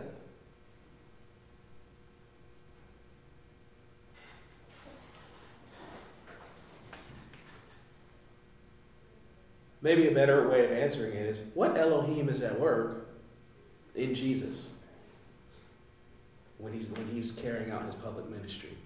Well, he's constantly talking about the Father. So if you you've seen me, you've seen the If you've Father. seen me, you've seen the Father. Yeah, so And who is the Father? It's whatever. Well, no, who is the Father that he's talking about? I would say the Most High God on some level, but some of our previous conversations, I've gleaned this Jesus being the Holy Spirit, but this ability to invoke whatever being needs to be there at a given time. Could be Michael, Gabriel. Yeah, but think about it though. Who is the Father of Jesus when he's in human form? I'm not asking who is the Father when it's generally invoked by an individual. I'm saying who is the Father when it's invoked by Jesus? in the moment that he's saying that, Saying which? when he's saying that to Philip, if you've seen me, you've seen the Father. Yeah, Yahweh. that's public ministry. I guess I would say Yahweh Elohim. Jesus is Yahweh Elohim. But when is he Yahweh Elohim? Think about it. So you're saying that Yahweh Elohim. I mean, it's the Logos, right? I mean, the Logos. Mm-hmm. He is the Logos made flesh. Right. At the start of the public ministry, so the Father would have to be the Logos. It's who he is prior to baptism. Well, Exactly. no, prior to. All right, it's who he is prior to taking on flesh. Yeah. Exactly. And that answers the question. So, who is Jesus prior to taking on flesh? The Logos. Logos. Okay, that's the Greek term, and that's accurate. But the Logos is not the Logos. If given a choice, are you going to let the Elohim of the Greeks define for you the name of Intelligence. the name of the Father, or are you going to let the Elohim of the Hebrews? Because remember, who's the first Hebrew? Abraham. Right. So, which Elohim are you going to? Would it be Abram or Abraham? Well, it's Abram at the time of when he first gets called. Because this is a necessary question, guys. I mean, and obviously we're saying Logos, but I want to bring it into more clarity than that. I mean, the Logos is an understanding that the Greeks had that the Lamb honors because it incorporates that terminology into the Elohim. That's part of his Elohim identity. However, I want you to articulate who is the Father of Jesus Christ. I would say it's Yahweh Elohim. Now you're saying he is Yahweh. It's not Yahweh Elohim because Yahweh Elohim is set apart by Yahweh. According to the scripture you quoted earlier, Psalm 110. So Yahweh Elohim isn't revealed until a particular point in time. The Lamb? Yes, the Lamb is not revealed. Yahweh Elohim is the Lamb. In other words, Yahweh Elohim is the Elohim that Yahweh sets apart from amongst the other Elohim. And he says to Yahweh Elohim, you are always going to be an Elohim. I will never take this rank away, because the angels at any point they can lose their Elohim status. That's why it says, to which of the angels did he ever say, you are my son? So sonship is not, inferiority. Sonship is the fact that when you have a son, you can't do anything to change that. That's what it's speaking to. So I mean, you can disinherit, but So that's then not Yahweh real. So would be it's the one. hold on one second. It's basically this permanent relationship, this unchangeable. That's why it's described as sonship. Because you got to remember, Israel is the firstborn son, according to Deuteronomy. Well, hold on, is it a contradiction? No, because you got to remember, Jesus Israel, is. Is it Jacob or Israel the nation? Or Israel people? Well, it's the same. Israel existed prior to Jacob, because Israel is the name of Yahweh's spiritual presence. That's the name. That's the presence of Yahweh in the spirit world is Israel, and that presence can extend to the earth. So when he sets up Israel on earth, he does it through Abraham, and Abraham is a Hebrew because Abraham is able to cross over from the nations into Israel.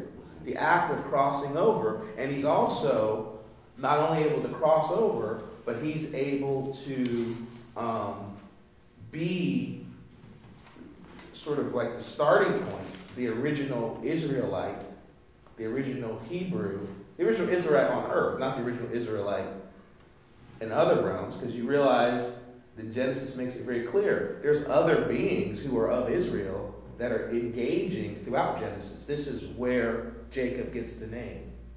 Jacob gets blessed by a person who's from the camp of the Elohim.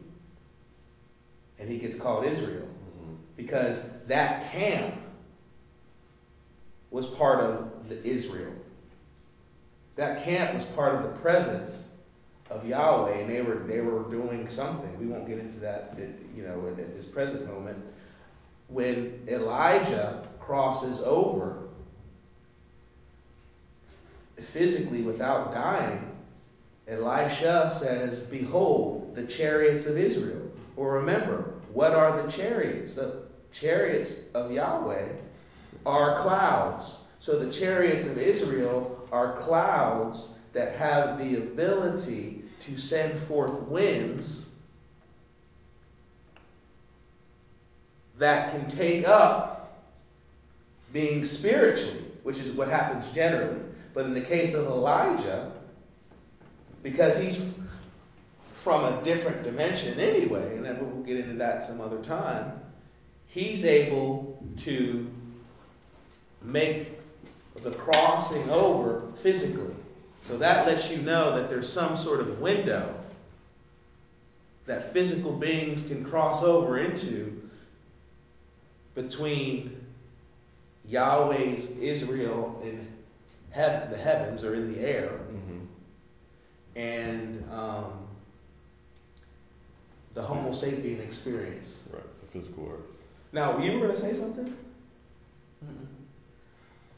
Was there a question that we were on the table working through? I was saying that then if Yahweh sets Yahweh Elohim apart, then Yahweh would be the Father.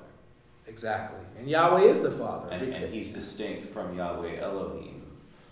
Well, no, hold that thought. Let's just deal first with Yahweh is the Father. We know Yahweh is the Father because who's the Son? Israel. Okay. Israel is speaking when Jesus is talking about the Father. Jesus wasn't sent to the nations. He was only sent to Israel. So anytime he's engaging someone, he's speaking to Israel. So when he's teaching them to pray about the Father, he's telling them how to connect to their God. The God of Israel, the God of Isaac, the God of Abraham, is Yahweh. So the Father is Yahweh. Now, you said when he sets apart Yeah, because if he's setting apart Yahweh Elohim, that seems like the favored son status goes to Yahweh Elohim. It does go to Yahweh Elohim, and you could say, well, who is Yahweh Elohim then? Interestingly enough, As distinct from Yahweh Elohim is distinct from Yahweh. What's the distinction between Yahweh and Yahweh Elohim? It's in Hebrews 1.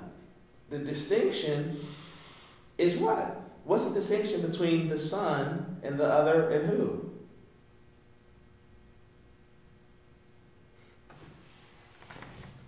Says Who's the Son being distinguished from in Hebrews 1? His companions, right? Yeah, exactly. He's distinguished from his companions. So who were his companions? Who were the companions of the Son? And remember, the Son is Yahweh Elohim. Talking about his disciples? Oh, No, it's not his disciples, because his relationship with his disciples is in Hebrews 2. You can go to Hebrews 2, Justin, because you brought that up. What does it say, Andrew? Having become so much better than the angels, as he has by inheritance obtained a more excellent name than they. What verse is that? That's verse 4. Right. So, who is he being distinguished from? The angels. Exactly. So Yahweh is distinguishing who? From who? Psalm 110.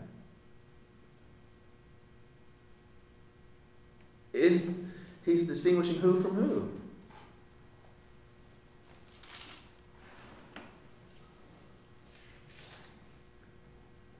I'll give you a hint. This phrase will help you, and this is why this phrase is important. The Lamb. Yahweh Elohim and the Lamb are interchangeable terms. He distinguishes the Lamb from the angels. The Lamb is already amidst the angels. But he distinguishes from amidst the angels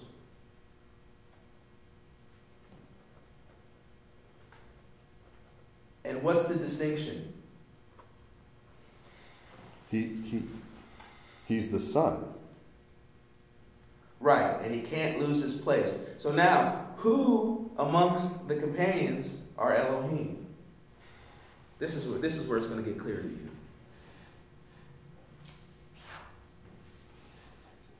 They're all Elohim. Exactly. They're all Elohim. What's the distinction, though, between the companions who are Elohim, and these companions are the same Elohim that you see at work in Genesis 1, and the Lamb? What's the distinction? Well, it tells you in verse 3, the Son is the radiance of God's glory, the exact representation of his being. Right, and who is God? Based on what you're saying, is Yahweh. Exactly. So the Lamb is the exact representation of Yahweh's glory, and so Yahweh Elohim is set apart as the exact radiance and glory of Yahweh. So then Yahweh Elohim is the image of Yahweh. Right, but you got to remember, it wasn't made clear to the angels until a certain point. The only difference, because in some ways it's redundant, it's like saying, well, Yahweh's setting himself apart, and he is. Yeah. But the distinction is Yahweh Elohim doesn't come into play until he makes that distinction. He doesn't reveal himself to be distinct from the angels until a certain point. So they're all like doing. And you can say, well, why would he do that? He did the same thing to man. Think about when Jesus is showing up when he resurrected. He's playing these games with him. He's walking with him, and then he's, he just for whatever reason, the Lord doesn't just show up and say, I'm the Lord. Even with Peter, he doesn't say, I'm the Messiah. He says, who do you say I am? I mean, they've already been connecting and doing all kinds of things. So even amongst the angels, and that makes sense, because if he had to reveal himself and bring bring earth under submission, he had to do the same thing with heaven. He didn't just roll up into heaven and be like, no. But what's deep is, he was already there. That's what I'm saying. Wouldn't his identity as because if he's the Most High, that leads me to believe he's the original. So but he's not the Most High to the angels. Where do you ever see the angels calling him the Most High? You know how the angels interrelate with Yahweh? Look at the Old Testament. The angels don't view Yahweh as the Most High. Think about it. Why would he have to set himself apart as one who can't lose his Elohim station among the angels if the angels already knew. This is just poetic language for saying, and then it became clear that Yahweh was in charge, and they had another. He's letting them. He's on the level. This is the ascent to the highest heavens. The ability to be that. The angels did not know at first. Think about it. It's right there in Genesis 1, Brandon. It's right there in Genesis 1. When the angels make Zakar and Nekeba in their own image, what's the result? In creation. They fill the earth and subdue it. I mean, Well, now we're getting deep because ultimately you get to Genesis 6, which okay, thank you, because I was about to start exercising some Yahweh Elohim up in here, because how you answer is Elohim. It's real clear what happened. The Elohim that was shared to Homo sapien by the beings of Genesis 1 resulted in what? Wait, ask that question again. The Elohim who took Adam, Homo sapiens, Zakar and Nekeba, and made it in their image. What was the result of those beings? all those beings get wiped out. In the flood. Right. So then that's a commentary on what? Depends on your vantage point. I mean, Well, it depends on your vantage point, because my vantage point is predicated by the fact that we're not just having this conversation in the Bible. That's our ability to glimpse all of creation ourselves in real time. My vantage point is also predicated by my own life. But I won't go there.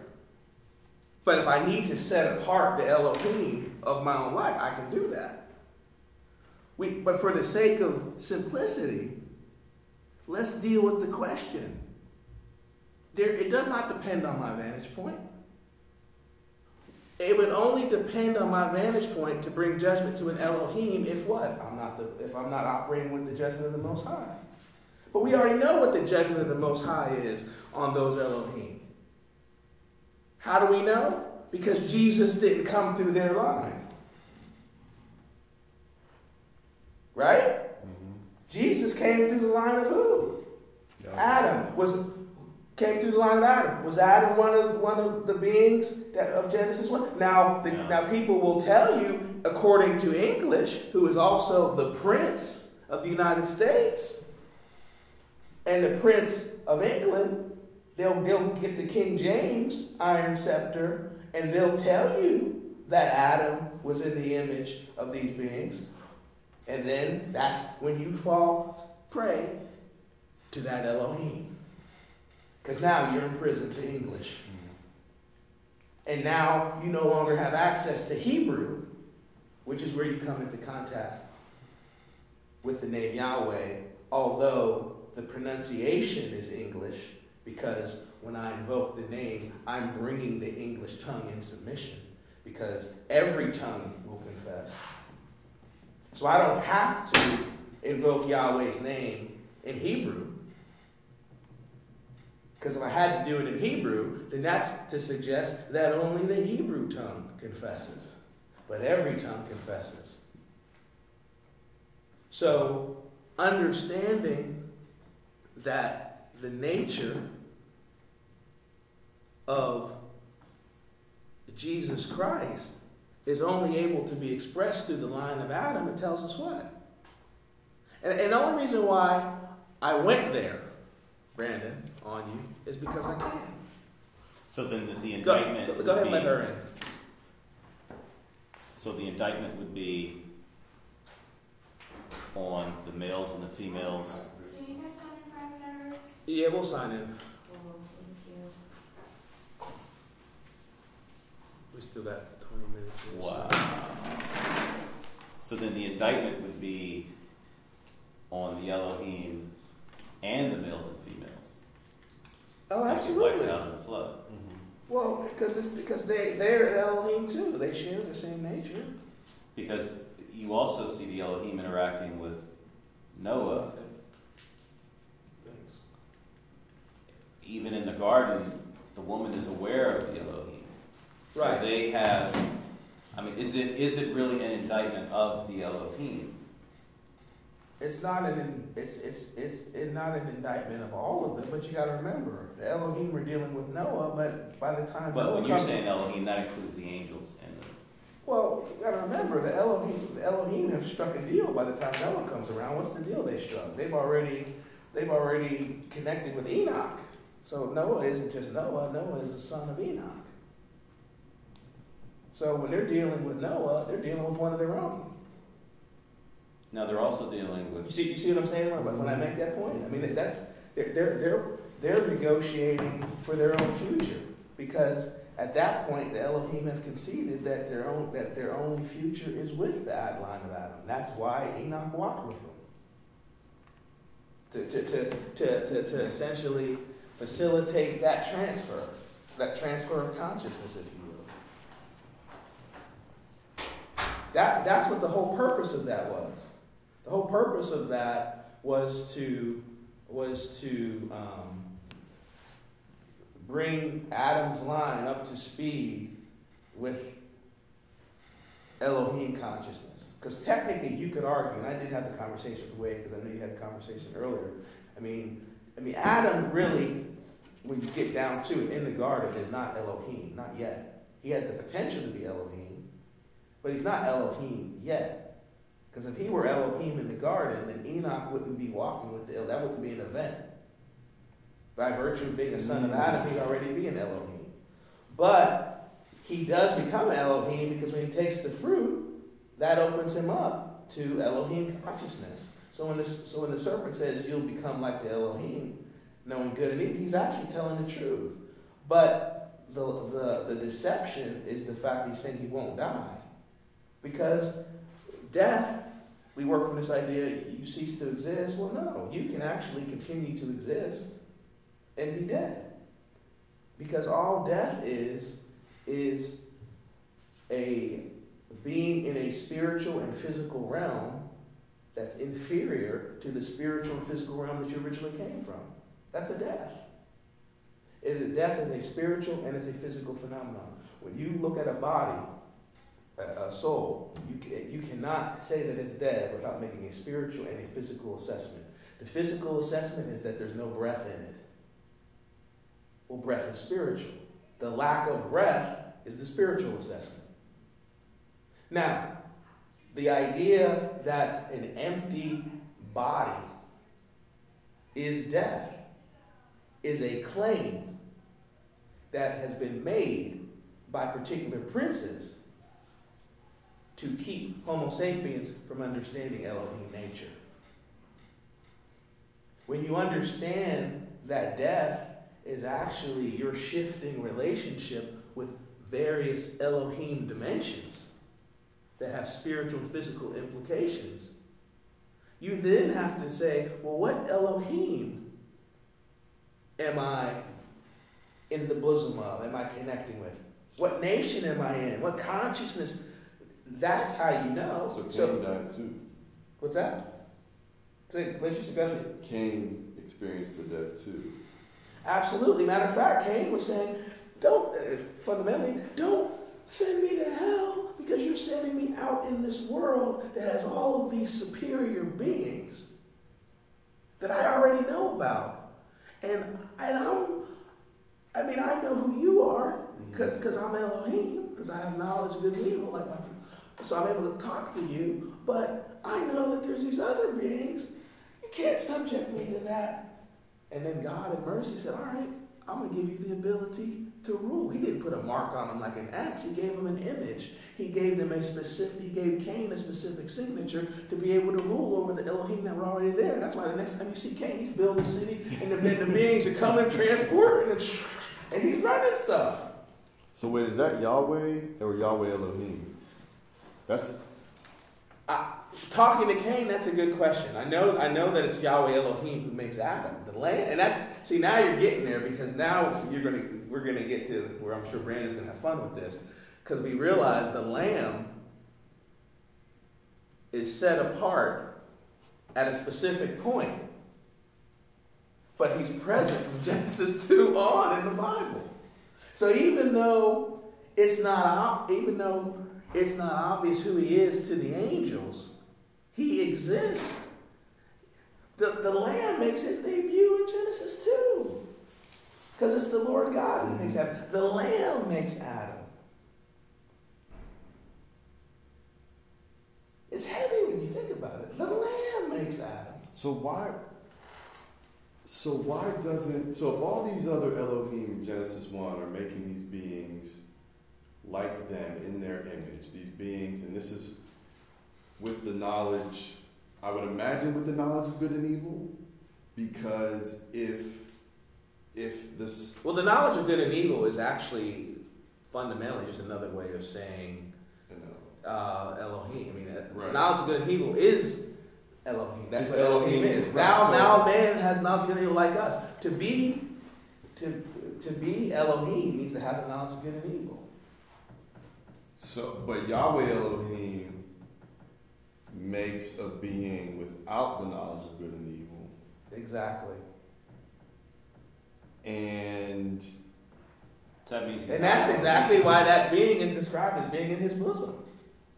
Because in the bosom of the Lamb has this aspect of his being. He can go humble, he can go to his child mode, and he's not even operating as an Elohim. He's not, think about it, Elohim is angelic nature. The Lamb isn't limited to angelic nature. He became a baby.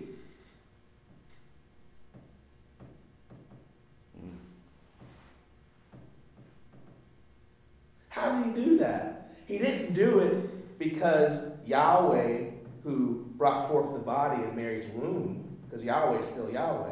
He did it because of Mary. Because Mary, it's not the seed of Adam that crushes the serpent, it's the seed of woman. Adam was brought forth a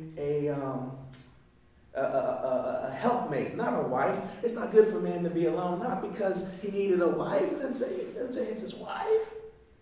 He was given a mission to observe, to name. It's not good for him to be alone because he's up in there in this world created by the angels. He needs a helper. He needs someone with a complementary perspective. And one of the signatures of the Lamb is the fact that the Lamb is always operating spiritually and physically. Because when you're dealing with beings that just operate spiritually, you get deceived. Because you could be dealing with a being that's operating from another time, manipulating you. But they're not fully invested in that age. Mm-hmm. But see, the Lamb is always showing up spiritually and physically. So Adam just is a full-blown being. Then suddenly he's asleep, and then here comes woman. You know, I would argue that the Elohim, now realizing on some level that the flood is imminent, are negotiating with Adam's line. But ultimately, who do you think the Elohim was that was teaching Enoch? It wasn't the Elohim who are getting drowned. Because Enoch has learned how to walk in such a way that he doesn't die. That alone lets you know who must have been schooling him. Right. Which master came down and said, come on, let me give you some skills. The fact that he didn't die lets you know it was the Lamb. The Lamb is Elohim. So it's kind of like, I mean, I hate to use this example, but it's a good example in a way. In the beginning of Immortals, Zeus is teaching Theseus as an old man. And Athena comes to him and says, you're getting too close to him, but I've only been teaching him, as his friend. Mm-hmm. It's clear that the Lamb took on a physical form and schooled Enoch in such a way that Enoch was ultimately able to do the same thing. That's a signature. Because the Lamb, what world, okay, if we want to say that this is, instead of a timeline of human history, if this is in fact the way in to all the various elements of the 7 days of human history, the 7,000 years from Adam on, what aspect of that 1,000-year history, and it's not really just a history, It's actually a sphere. It's these are realms because these realms are sustained by Elohim beings and by a universe that doesn't come out of nothing. The universe is a catalytic dimension. It's a catalytic structure. In other words, when you engage it, it reacts to your engagement. So because it's catalytic, in that way, it can be self-sustained. So something like the idea that matter can neither be created nor destroyed, merely transformed, that's true. So you're dealing with this physical substance, this energy substance that's perfect. Well, why would that principle of something not being able to be destroyed exist? When you talk about something that can't be destroyed, you're talking about something that's imperishable. The only thing that's imperishable is the word of the Most High. Right? So if the word of the Most High is imperishable, and you see that same principle at work in the universe itself, now you see a relationship between the universe itself and its author. But here's where it gets deep. An imperishable universe isn't being sustained by these beings that we see in Genesis 1. There's one being among them that, well, the better way to put it is you have multiple beings interacting with the universe. But they're not interacting with it from nothing. They're interacting with a certain principle. But what gets to be revealed is what they're actually interacting with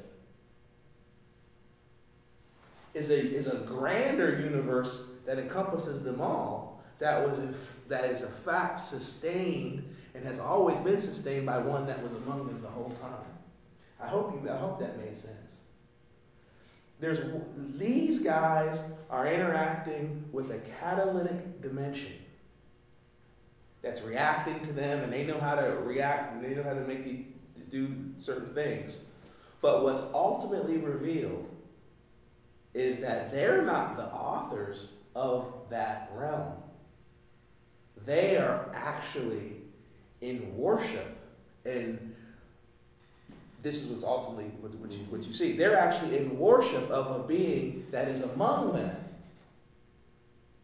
So when you first see the worship ceremony, it seems like these beings are, oh, this is great. But you got to remember, that's not the Big Bang. That's beings who already exist outside of what you're witnessing, engaging and interacting with something else. But as you continually engage this gets revealed. But the beings themselves don't even realize that one among them is the one who set it in motion. Now it's like a movie with a surprise ending. So now the being among them who has that special status knows who he is and has always known who he is. But that being doesn't work like this. I'm going to tell you who I am, and then you just got to accept it. Come on. No. I'm just going to be who I am and enjoy the show. Do what you want to do. Because I'm just going to be chilling. Do what you want to do. But all right, let's go ahead and get, let's vibe. You know what I mean? Oh, yeah, she doesn't have a child. Oh, don't worry about it. You know what I mean? We'll work that out, And that's because that's essentially what it is. You're talking about this phenomenal poise, and that's because all of it is his being. I mean, he's schooling the angels. But see, that's where it gets deep, because when the angels start figuring it out, then it gets even deeper, because their worship, man is easy. Man's role in this whole thing has already been played. Human history already reveals who Jesus is, the premises of his teaching. You know, the fact that you can apply these teachings in a laboratory situation, duplicate it, and you get supremacy over any other opposing force. The fact that life is eternal, that death doesn't end with the body. You know, because you could have made the argument, well, Martin Luther King is a good symbolic guy, but he's dead. But you know what? You can't. The Prince of the United States can never say that Martin Luther King is dead, because the Washington Monument cracked as soon as that Ka statue was put up. So that already lets you know that he's still alive. Because those princes wouldn't have clashed in that way if there wasn't something going on. The other thing that you can look at is, even in our own ministry, how our own relationship to our understanding of Martin Luther King and all this is played out, how it's played out in real time. You know, how the Michael rank was written in 2010. And there were specific things described that would happen in 2011. And then how things played out in 2011. And then how the cover of the Gospel of Melchizedek plays out. And of course, we have these other things that we know about. Obama getting sworn in on King's Bible, King and Lincoln's Bible, 21 days later, the Elohim behind the Pope. And that's a good point. Now we have the language to address that. In light of this Elohim language, what happens when someone who has made the Pope's claims historically renounces the seed? Like, who's left in the seed if there's no man in it?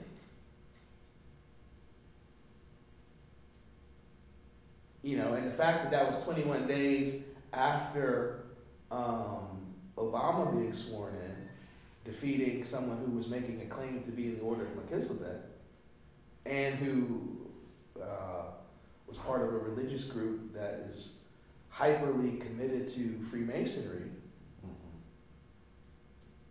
and the fact that it took place on King's holiday. Nobody's going around saying, we want to make King a god. Nobody is saying that. There's nobody that I'm aware of that's really saying that, like, in those terms. But when you look at what has happened, textbook, it is all the ingredients of how you would acknowledge a deity according to the Greeks and the Egyptians, who were the Greeks were the master students of recognizing gods, and the Egyptians were the master revealers of the gods. In other words, the Egyptians were the master teachers, and the Greeks were the master students. If you were to say, we want to bring back hero cults, the way they were practiced in Greece, you wouldn't do anything different than what has already transpired with Dr. King. And you can rightly say that he is the God of America, not of the United States, because now there's a distinction. But we don't use that language. You could also say Hollywood would be a means through which to create hero cults for people. Well, you would say that, and that is exactly what Hollywood is. But think about it. You even have that with Hollywood because of because even the movie Selma is part of that. Because why has it been so difficult to get a King movie in the theater? You know what I mean? There's been one on TV and all that. So now, as we close out, say what you were going to say about Hollywood, because somehow, it's funny, I knew it was going to come back to this. You would now say Hollywood is a way to make hero cults. Say more about that. Because we're talking kingdom here, which in a twinkling of an eye, we're going to reveal what happens when you're baptized. But let's finish this point. Systematic way of doing it. I mean, because you're taking someone's image, and it's an image that you want to celebrate if it's a male, it's usually systematic what that image looks like. If it's a female, it's usually systematic what that image looks like. And what is somebody's image? Based on what we've learned today. The light, Well, no, not traditionally, because now I want to get more to brass tacks. What is somebody's image based on what we learned today? it's the Character. Elohim that they're. No, it's the Elohim. Yeah. So, what Hollywood's actually invested in is Hollywood is investing in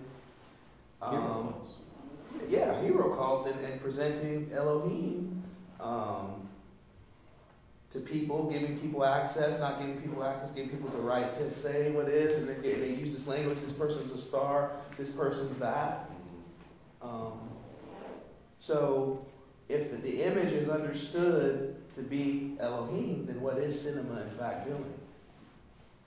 Cinema does what for one's Elohim? Because you got to remember, Elohim doesn't need a body.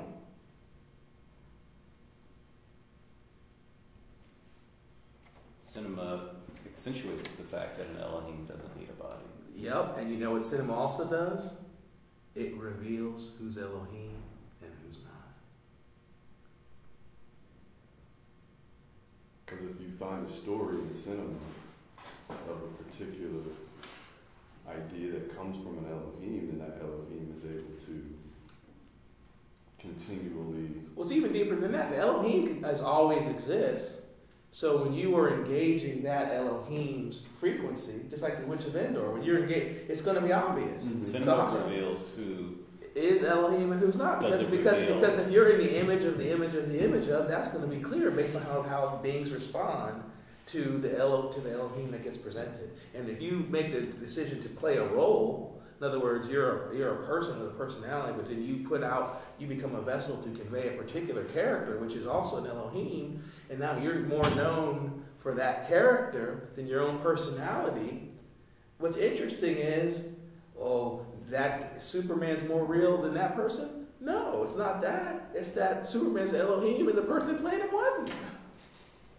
But the person that plays him gets a certain degree of frequency for being a conduit of the Elohim, but the fact that multiple beings can play that being, can play Superman, and this is where it gets deep. That's making me think of the documentary because you've sort of cut to the chase, right? You've taken a real story and you've put that and you've made it cinematic, because if cinema is the means of revealing who the Elohim are, then the next question is, can cinema be a means of revealing who the Most High amongst the Elohim are? Because that seems to be the nature of... Well, the answer would be yes. I mean, it's the same difference. I mean, how can you reveal the Elohim and not reveal who is the... Because the Most High is also another way of saying the actual Elohim, because everybody else is just in the image of that Elohim. Every other Elohim is just in the image of Yahweh Elohim. This is why the Lamb's angels, they're not in the image of Yahweh Elohim. They get to share in that rank. They never lose. Mm-hmm. Like Jesus, who was the firstborn among many brothers, they never lose their Michael rank status. They never lose their Lamb status. So they're distinct from the angels of Genesis 1, and the evidence is what happens when they make man in their image. Because man in their image are the son of Enosh, and man in their image, and this is where it gets deep, man in their image is apocalyptically is called the New Jerusalem. Because you got to remember, the New Jerusalem is not the church, as the people want to say. The Lamb and his angels is Jesus' church. Jesus' church is impacting humanity throughout the millennium. It's sanctifying humanity throughout the millennium. It's a marriage. Humanity is being presented to the Lamb and his angels as a bride. So you're changed because suddenly in the millennium, you're now a being who, as not Elohim, but as Yahweh Elohim, can interact with humanity because you're like him. When he comes, we will be like him. So the evidence of that is your ability to interact with collective humanity. Who is that? That's whatever human you have access to. Your ability to interact with the collective Homo sapien and to groom them, like Enoch, to be like you, because they are going to still, this is what the millennium is. The millennium is basically that shifting relationship as the alignment's made. And the more that alignment's made, the more it does away with Hades. Because the only reason why Hades even exists is because Elohim continue to exist independent of their bodies. And they go into these realms, they have kingdoms, they can go back and reintegrate, they can reorient, they can leave a body and then go back and do these different things. They can be demon, they can do these different things. So because they have that ability, God doesn't take away that ability. That's why humans die. Death, it's not really death. Humans are contending with these beings that are more powerful than them and doing different things. And so when they get to that point where they have to surrender to a king in order to continue to exist, that's what they do. Ultimately, that's done in Hades. But this is what's great about being the Lamb's angel. When you're the Lamb's angel, you are not limited to Hades. You can go in and out of Hades. You go in and out of any of the realms. But your territory is heaven and earth. Jesus doesn't say all authority in heaven and earth has been given to me. And Hades too. He says all authority in heaven and earth has been given to me. I have the keys to death and Hades. Because Hades really, even though he can go in and out, it's really not his territory because that's not how he does things. That's the result of how the angels did things. So he does what he needs to do in that realm, But his territory is heaven and earth. And that's why he says there's a new heaven and a new earth. It doesn't say there's a new heaven and a new earth and a new Hades. It doesn't say that. Does it? It says Hades is thrown to the lake of fire. What's the lake of fire? The lake of fire is at the throne. It's at the throne of God is a chariot. It has wheels. The wheels are flaming fire. Well, his ministers are flaming fire. What are ministers? Servants. Servants at his feet that are flaming fire. So they're getting around doing different things. When he shows up, the flame, oh man, there's the fire. But from another level, that's understanding that when you view all of creation, which is yet another way to view the Lamb, when you look at the footstool of the angels who thought they were him and tried to be him, and that their destiny is to just be flames, you're like, dang, man, you can't help but have respect. But even in their disrespect, they're glorifying him because of creation. Consciousness is Elohim. So Elohim says, man, I don't want to be in these flames. I know what I'll do. I'll get out of these flames. Well, one thing we know about fire consumes air. So when the Elohim is only resigned, the son of Elohim, is only resigned to, because that's really technically the term, because ultimately once you deal with Yahweh Elohim, you deal with sons of Elohim, and it's not even right to call them Elohim. Resigned to that fire, even though it's from a certain way, it's glorifying, it's also, it's tormenting to them. I want to get out of here. Well, how do they move? I'm gonna invoke some wind. Because we know I'm still in the physical realm because there's fire. So if I can invoke some wind, I can get up out of here. So I invoke some wind, feeds the flames. And it's just more brighter. So every attempt to get away God's just chilling. When you think about that, that's humbling. The attempt to get out of the order glorifies the throne. So when the nations attempted to break the shackles of the authority of the Lord, when they attempted to come up with their own way to say why they can do it better than the Sermon on the Mount, that just all the more proves the glory of the Sermon on the Mount. And so now you've got all these different nations that at the end of the day show you why the Sermon on the Mount is the way. And if you want to be smart and say, well, I don't believe in Jesus, I'm an atheist. Okay, don't believe in Jesus. Let's speak in Hades terms. Dr. King. It doesn't matter what you believe. The bottom line is this nation has submitted to the authority that was brought. Washington, on every level. And now you got to think about this. The glory, because some people say, yeah, the king doesn't have the glory that you're claiming, Greg. Actually, he does. And the ultimate proof of it isn't in what I say. It's in what you would have to do to challenge it. You know, go challenge what he's bringing. Go start your own nation. Go start your own people. Go do it better. And this, as we conclude, is the key. Because in baptism, what you're ultimately doing is you're coming out of the nations. It's the universal way that's recognized to come out of the nations.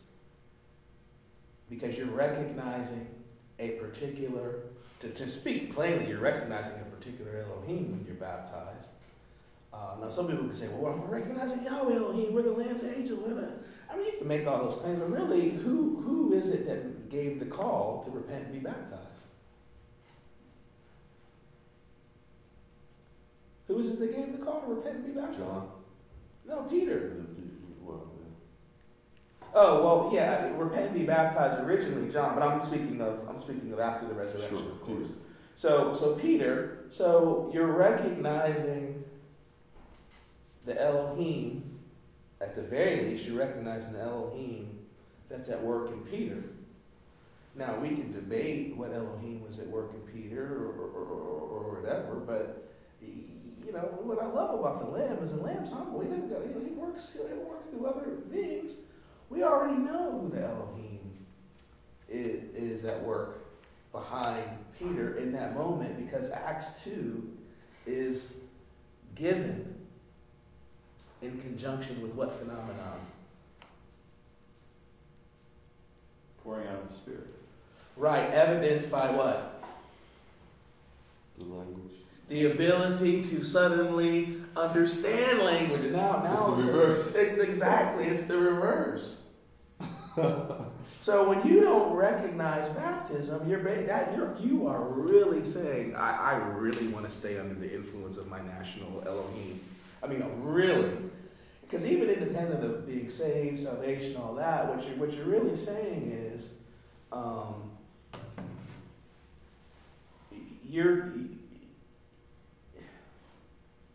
not acknowledging the fact that there is a spirit that's greater than the national and multinational Elohim that are out there. And what evidences that, then, when you don't recognize that, is your inability to ultimately bring all the nations under authority. So, it's no coincidence that the one church, and I won't even put it that way. The one evangelist that taught repent and be baptized, and then the understanding of that to all the nations was ultimately able to bring the nations under submission. Because if you're not operating from that authority, you're going to eventually reach an Elohim that you won't have authority over. Remember, Jesus has all authority in heaven and on earth.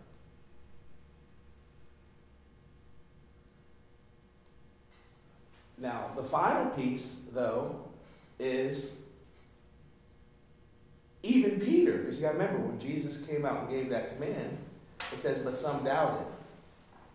Even Peter, though, having given that call, having had the nations in submission,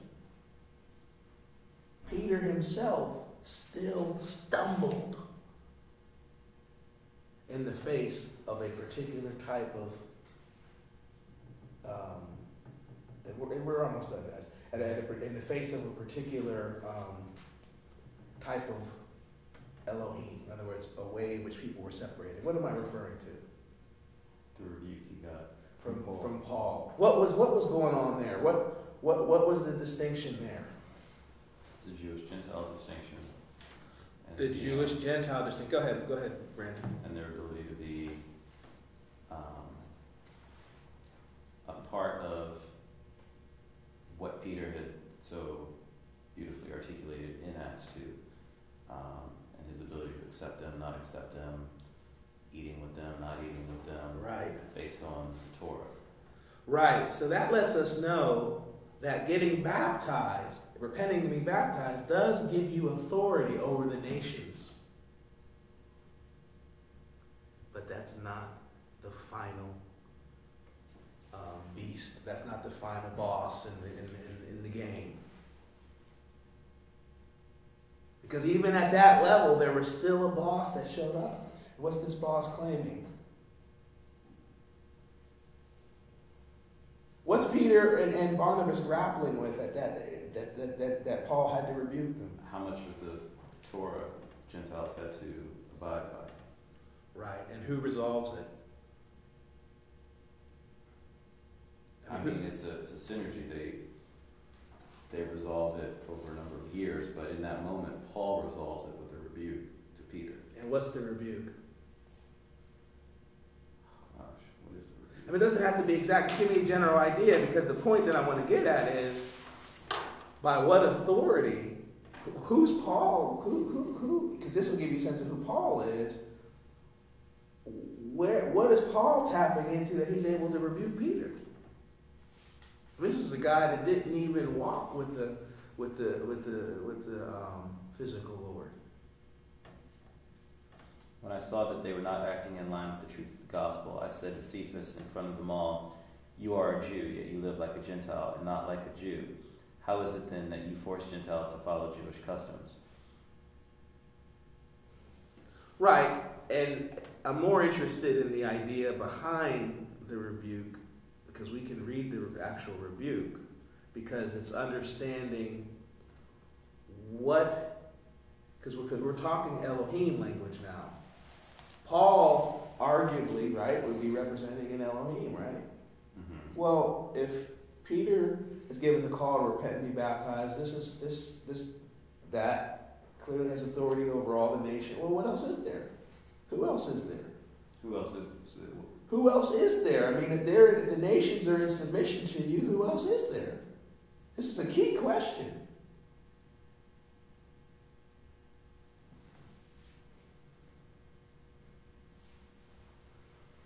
The Jews, because they're the ones that have been set apart from the nations. So you would have to arrive at a place where kind of Paul talks about. You're absolutely right. The enviousness. You're absolutely right. And so once you have the nations in authority, you're not done. And it's the Jews, but even more specifically, it's the dragon's angels. Because after you get to that stage, you still have to be distinguished. You still have to be distinguished from the other angels that also have authority over all the nations. Because having authority over all the nations means heaven. You see? Mm-hmm. So baptism is not the final stage, and it doesn't even reveal salvation. It doesn't save you. It doesn't make you saved. but it does reveal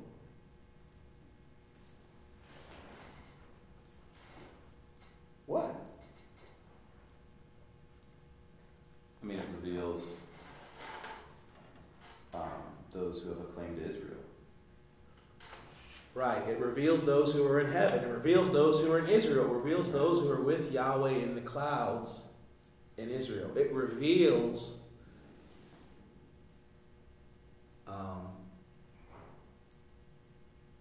that's what it reveals. It reveals those who are in the clouds with Yahweh in Israel. But the final setting apart is what?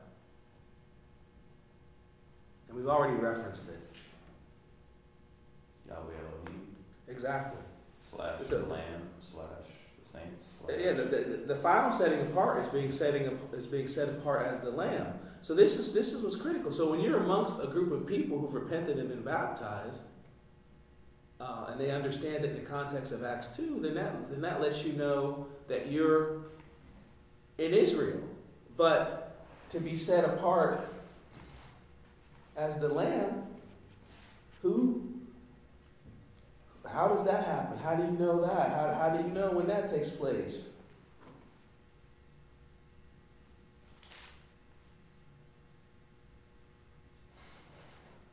Well, now you're talking about the millennium and the first resurrection. Beings who can be resurrected. They would be the first because they would be considered the first fruits that manifested in the first century of the church. But then they would also be the last because they're given the authority to set forth ecclesia. That is a combination of their image, Yahweh Elohim. So that's really the sort of the Lamb. I'm not saying it exactly quickly as I want to say it, but it's clear how I'm thinking about it. Well, the final thing I want you guys to think about is one of the signatures of Elohim by nature is the 6/7 relationship. You see it in everything. It's the idea that there's 6 days and then 7th day the rest. Elohim don't engage the creation at the 7th frequency. They don't engage it in the same way. In other words, there's an interaction and then there's an observation. That's really what the rest is happening in the rest. An interaction and an observation. An interaction and an observation. That's as Elohim, that's how they work. And you got to remember, ultimately, the Elohim, which more properly should be called the sons of the Elohim, are in the image of Yahweh Elohim. So now we'll come to understand why Elohim worked that way. Because the 7th day, the 7, is set apart for Yahweh Elohim. This is why Enoch, the 7th from Adam. And you see this throughout the Sabbath, the colors of the rainbow, music. You see this relationship. So one of the keys in recognizing the Lamb is he doesn't do anything. And I don't mean that in terms of lazy. He doesn't have to do the sons of Elohim are interacting, but when the smoke clears and the sons of Elohim are done, that's when you see the glory of the Lamb. And that moment always has to come. It's not because the Lamb is constantly fighting and always winning. The Lamb, that's just the way it is. Because that 7th frequency, that 7th octave, you can't get higher than that without going back to the beginning. And you can't get higher than that because you can't even operate at that octave unless you are the Lamb. The Lamb is the only one that can operate at that octave. That's why it says the Lamb's angels are the only ones that are still alive in the millennium. Think about it. What is it about the millennium that only the Lamb's angels will be still alive? Well, I'll tell you. If, in fact, the millennium is about revealing who are angels and who are not, the best way to reveal who are the Lamb's angels and who are not is to put beings under such scrutiny that only beings who are real and who are just being themselves would even dare, they're the only ones that can even still contribute to such a situation. And that's where we are now. Everything you do, it's not just about you and your moment. It's about what is someone going to experience as a result of being in your presence. 500 years from now, when people are reading your text messages, when people are looking at your Facebook page, when people are reading what you wrote or looking at pictures, when people are engaging the 20 million potential movies that could be made, what do they see? And it isn't even, do they see the Lamb? They may not be able to see the Lamb. The bottom line is what's to be revealed. It's not because of something you're doing new. It's because of the fact that as an angel of the Lamb, you are the only ones who can even thrive in such an environment. Because it's not even about the observation of what it can and can't. That doesn't mean anything. So that's what they set up to do, whatever, okay? So what? The bottom line is, what can you contribute to humanity? It's deeper than that. It's how do you help humanity make meaning of what's happened up to this point? Because who humanity is already clear. But are you able to make it clear to them? You have everything at your disposal to make it clear. It's not about people looking at you and saying, I see Jesus, I don't see Jesus. It's about, are you able to use all these things, the fact that people have text, and are you able to use this to reveal the Lamb to people? If you can't reveal the Lamb to people in this environment, and you got to remember, the Lamb is not trying to help people get it. It's just, and I'll end with this. What do you think I mean by revealing the Lamb to people?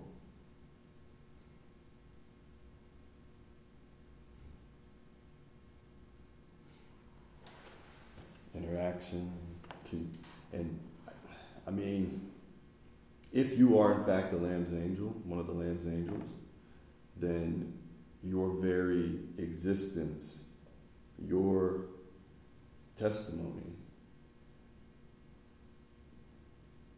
you will always be doing that to some degree. I mean, I just feel like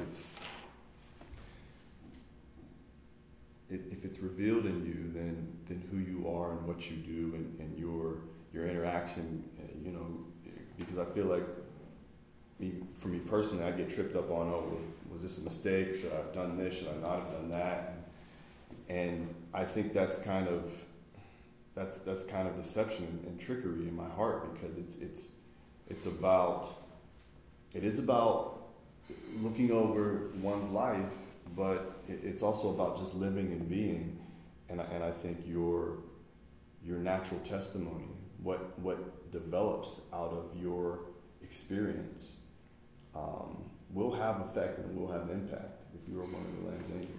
Yeah, I suppose how you do things, why you do things, why you don't do certain things, how you're able to express how and why, what you do or don't do, and your general character and lifestyle, that would be a part of it. Right, and the final statement here, is that as one of the Lamb's angels, you are what you're doing in the millennium is there's a tangible phenomenon. You're basically circulating all of these opportunities for people to engage the unique manifestation of Yahweh Elohim that you are. So you're extending this grace into this realm, into this Hades, where people are otherwise imprisoned. So you're basically now circulating access. So just like it said, if they just got the handkerchiefs of Paul or different things like that, well, now it's about having a connection, a connectivity to Yahweh Elohim. So through not just you as a person, but through all the different things that you put out there, people now have this means of engaging. I mean, the grace is phenomenal. All the stuff that you put out there, people have this means of engaging. And that's what's happening throughout the millennium. And then what's interesting is because you are an eternal being, you have eternal life in the age to come, which is because it's the Holy Spirit who ultimately animates you, your heart, your mind, your soul, your strength. You actually have access to all of the other dimensions that, from a certain vantage point, have been previous, because the Prince of Hades has taught people to look at things in a linear way, and hasn't taught people that you can look at things in a linear or a non-linear way. But the Lamb's angels aren't looking at things in a linear way, because to look at things in a linear way, then you're experiencing them from Adam in the garden up to the fall of Babylon. But that's really not the vantage point of the Lamb. The vantage point of the Lamb is from outside of all of that, knowing that all of that takes place and interacting with souls at various points to have communion and fellowship and liberation. So that means that Abraham exists in a real way right now with you in the millennium. The saints, like them coming in the clouds, all of these beings are accessible to you. So when you're reading about them in the scriptures and doing different things and even engaging certain people out and about, you are engaging the various beings who have now come back to life through this resurrection process that's facilitated by this dimension. But also because you're one of the Lamb's angels, you have the ability to interact with these beings even in the Old Testament and New Testament times. Now, what this then reveals is, so you're talking about time travel. Yeah, I'm talking about time travel from the vantage point of the Prince of the United States, but it's really not time travel. It's beings interacting with creation, this catalytic system, from a different vantage point. And you have instances of this. When the angel rescues Peter, he was one of the Lamb's angels. And his abilities in that moment show that. The three visitors who visited Abram are Lamb's angels. Abraham recognizes one of them as the Lord, and the other two, they're able to go into that realm and bring about fire from heaven to destroy Sodom and Gomorrah. And the being that wrestled with Jacob, the same. The camp of beings that he saw, that's all of this. Where did Elijah go? Where did Enoch go? When they transitioned, they went to this realm that I'm talking about, and they had transit to this realm that I'm talking about, and they proved that there is transit between these realms. They proved that there's an overlap, that the way that these princes have tried to reveal things from their various heavens is not the way that it actually is. Because the Lamb isn't working from heaven ultimately. He's working from the new heaven and the new earth. He has access to both. Mm-hmm. He doesn't just say heaven and then kind of do a work on the earth. And because of that, it's constant. So the void was really never, ever truly a void. The void was just a condensed perspective on the throne. You know, the throne being perceived under tons and tons and tons and tons and tons of pressure. And you know what? That's actually what the human body is. The human body is essentially stars and energy under lots and lots of pressure. Mm-hmm. So that brings this final piece. The body of the risen Lord, by its very nature, the other side of that would be a void. Because wherever it goes, it just confounds the physical reality that, Right. you know. And so the flip side of the crucifixion is the void that the Elohim found themselves trying to interact with. But there's only so much they can do with it. Because at the end of the day, we know, of course, it's the Lord's body. And that gets poetic on so many levels. But I'm done.